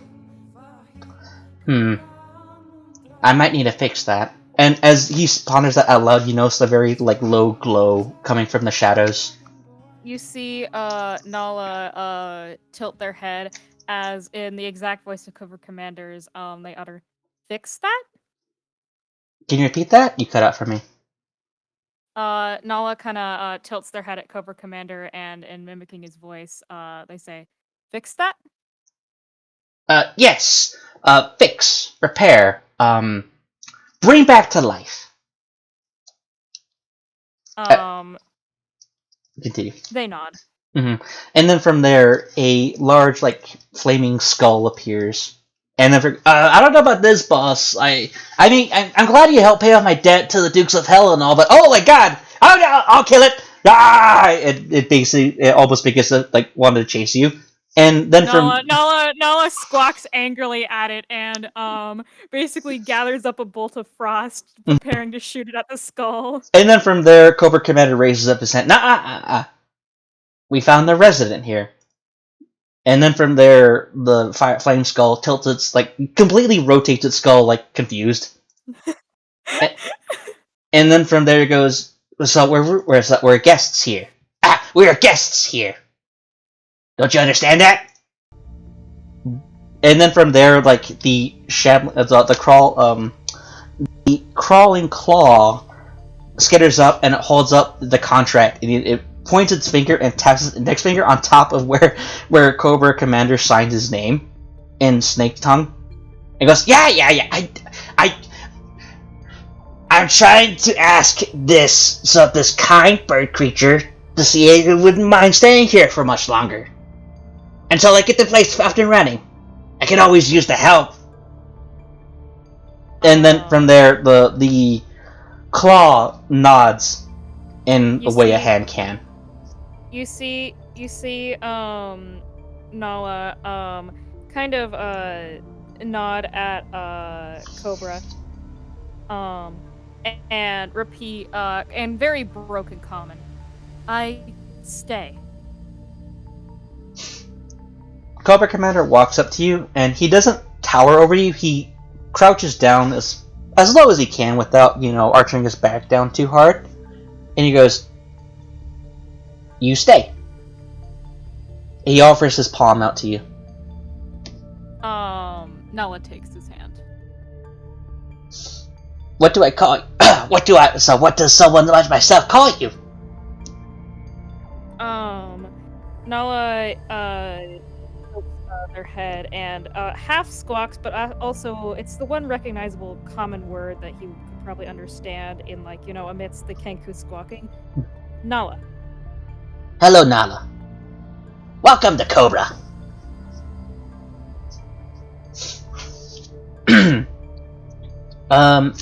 Word. Yes. So, is it just basically that you keep changing the story about how you know Cobra Commander, or was your character just completely indebted?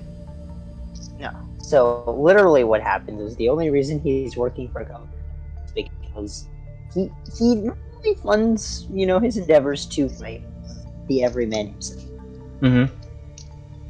But one time, when drunkenly rambling, he was unknowingly drunkenly rambling to a man with a fishbowl. And that man said, "Oh, well, we could give you money in order to fight this man," thinking that it was just, it was just kind of fun. Okay. Because he was drunk, he didn't realize that he already has a message. Oh. He said, "Oh, what? Yes, of course, I need it." And instead of just paying back the loan, he's stubbornly working for him anyways because he doesn't want to waste any more money that he could be using to destroy him. Oh, okay. So it's probably less wholesome compared to everybody else, but for you, even though it is in a way that isn't as preferable, in this whole situation at Cobra-La, you're more so in a golden cage. For the deal that you two currently have together, surprisingly, Cobra Commander seems to be the only individual willing enough to continue these weird, extravagant research. So, as much as you reiterate what the problem is, this might be one of the better places for you, for whatever strange endeavors you may so require. Well, when he's not working in the castle. Yeah, when he's not working. Granted, there are Yanti people making sure you're there not to run away, but it's not as pleasant. Is that appropriate? Well, for the most part, I mean, he can come and go. He does fight the everyman every second. Ah, okay.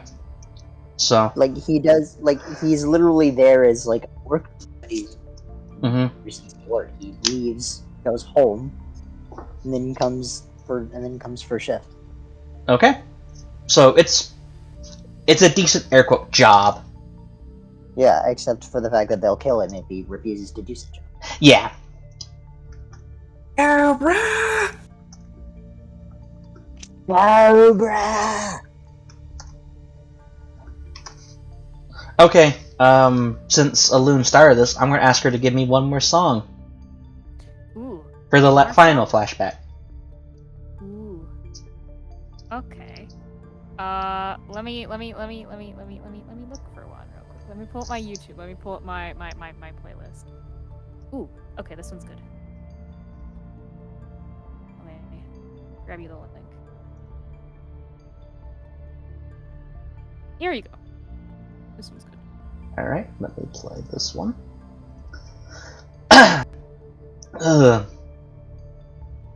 I'm gonna sneeze. I'm okay. Oh, okay, I was gonna say sorry. What, you robot?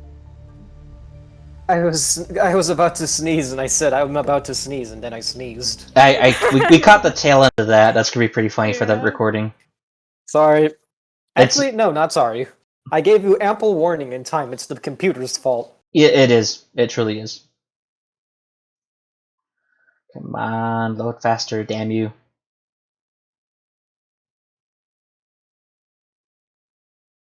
Page unresponsive, you piece of shit. It doesn't like Scarlet Sky apparently.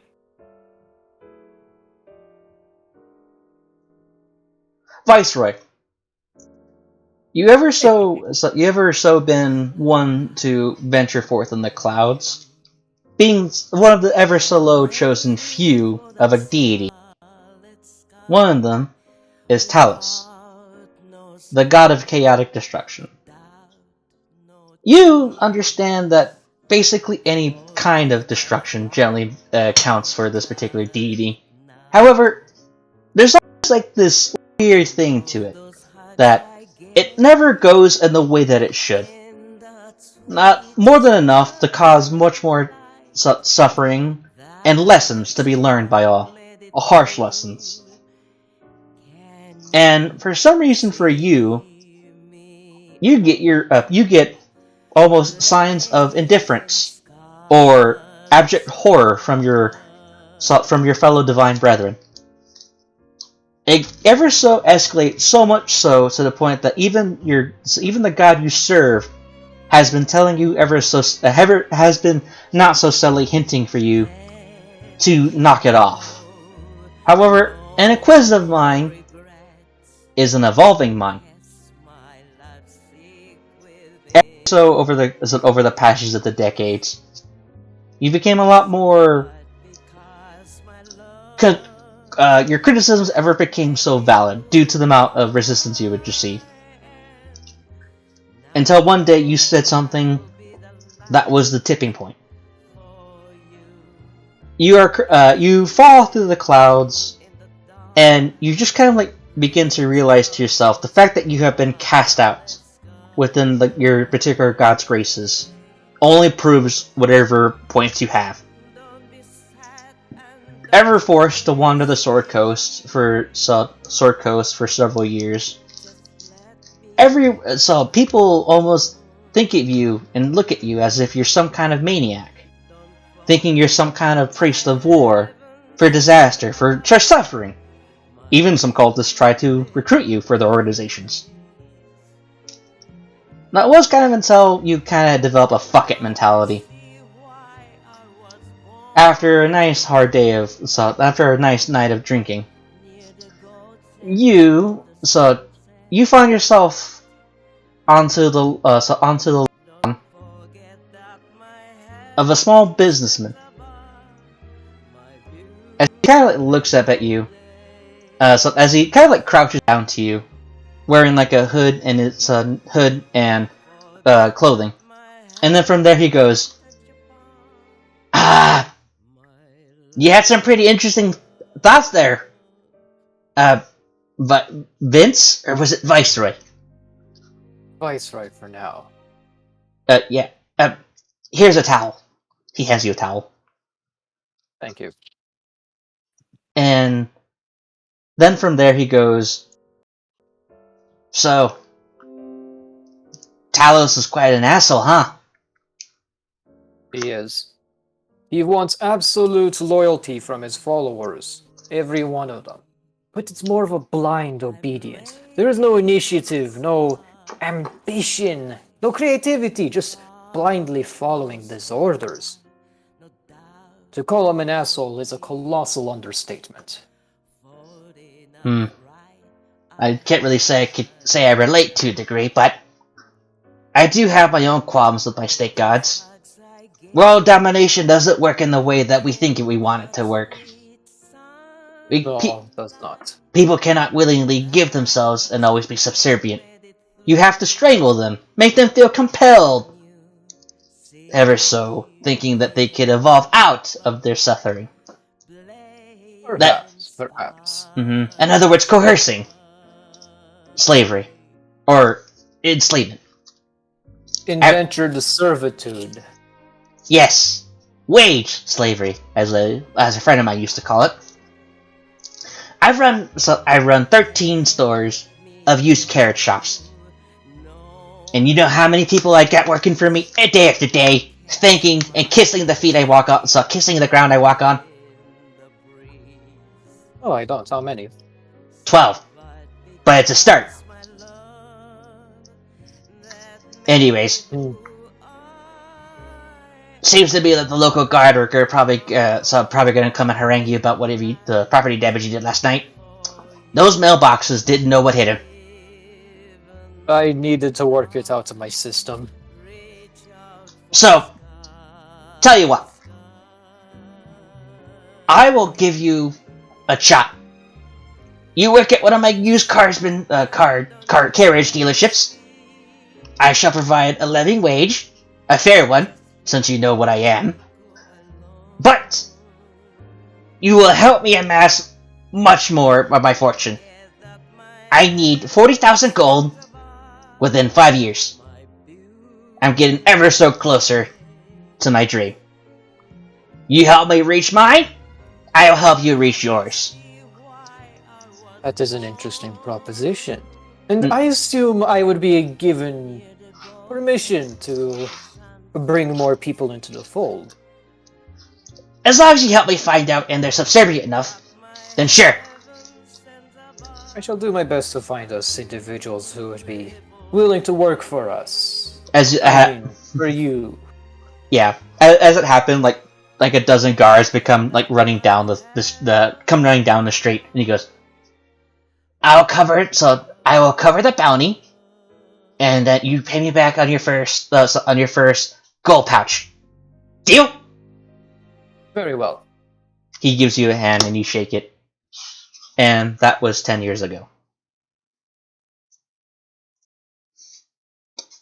So, let me go back to the other music.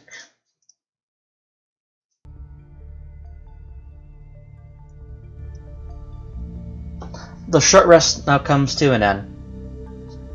How do you wish to proceed? So, I take it Patty pokes his head out the dirt? Yeah. So, as soon as you do so, you basically make dirt skip out. Nice. So I have to be early tomorrow for school? We're getting close. Okay. How close? Probably the next 5 to 10 minutes. Okay.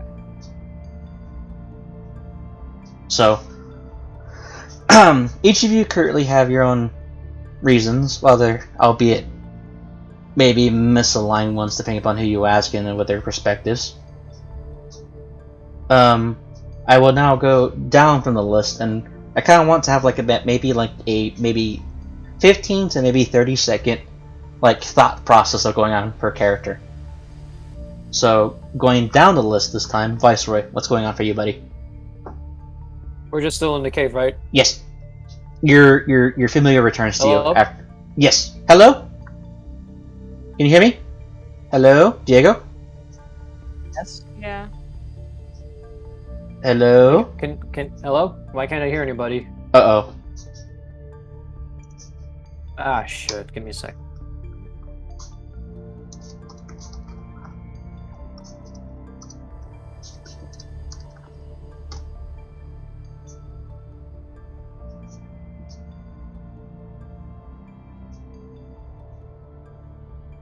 Can you hear me now?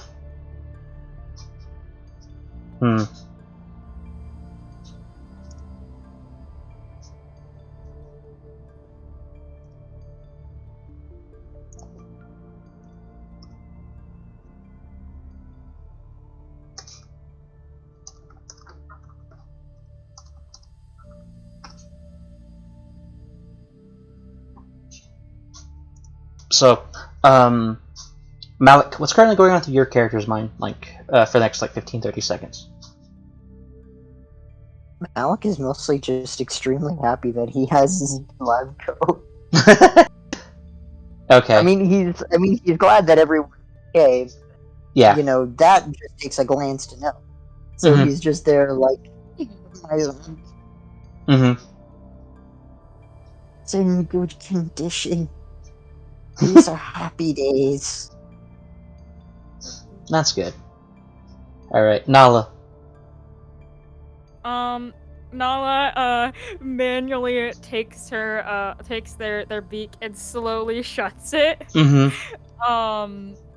And is just kind of thinking about about like, all the origins of where they learned all of those, different songs, whether it be in, taverns, heard them being sang by coworkers, etc. Yeah. That's not, okay. Drakey, what's going on through your character's mind for the next 15, 30 seconds? You're muted, by the way, Lunar.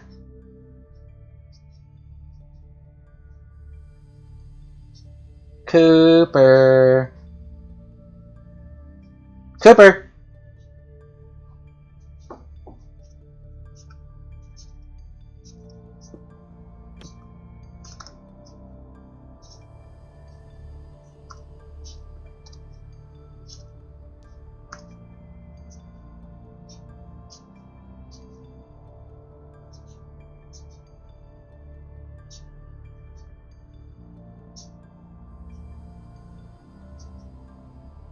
Hello, can you guys hear me? Yes, Yeah. we can hear you. Okay. So, I guess we'll skip Cooper.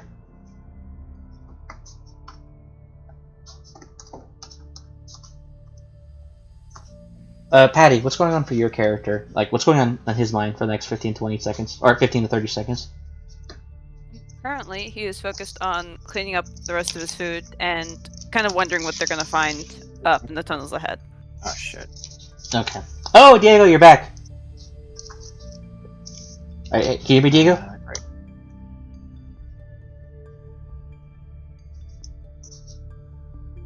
Oh.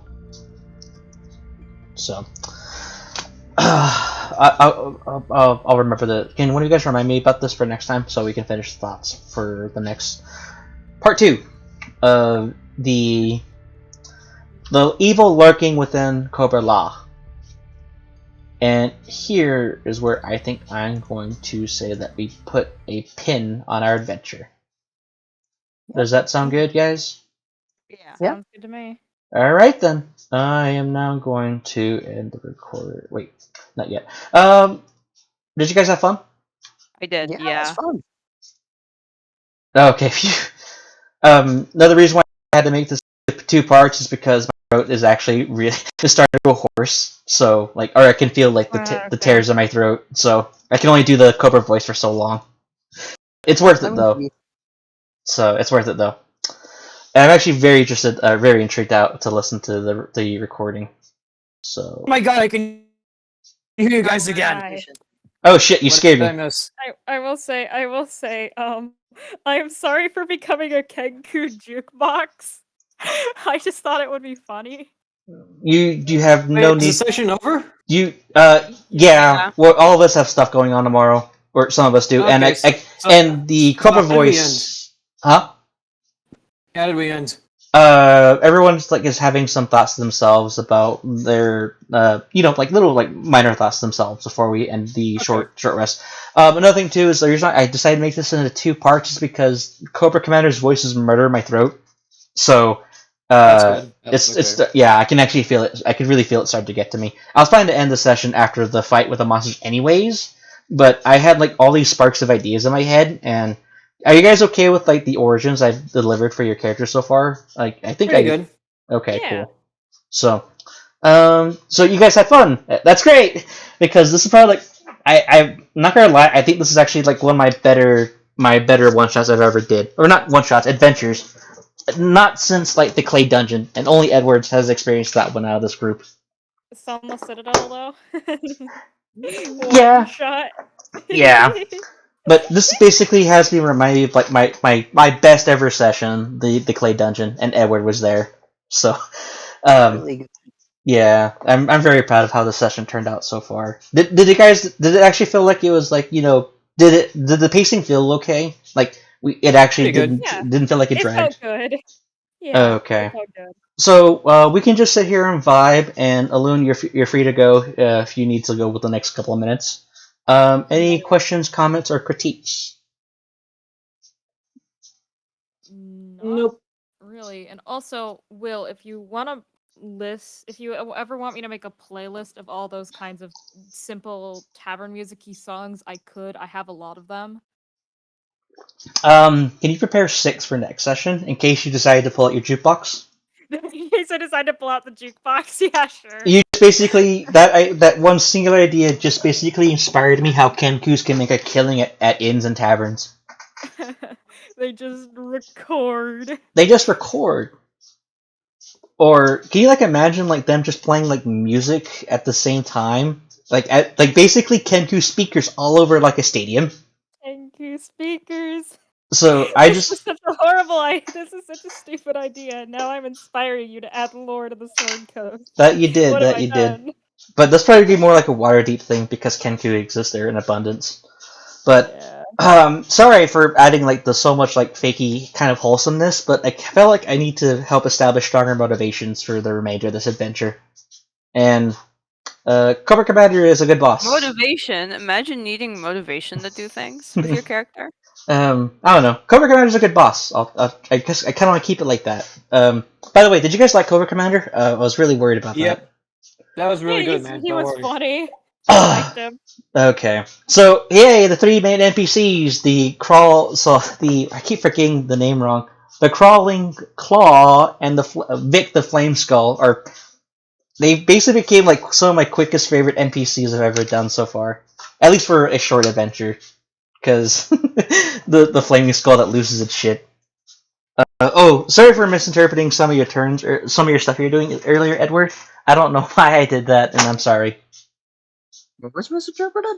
When you use when you froze the claw and the flame skull.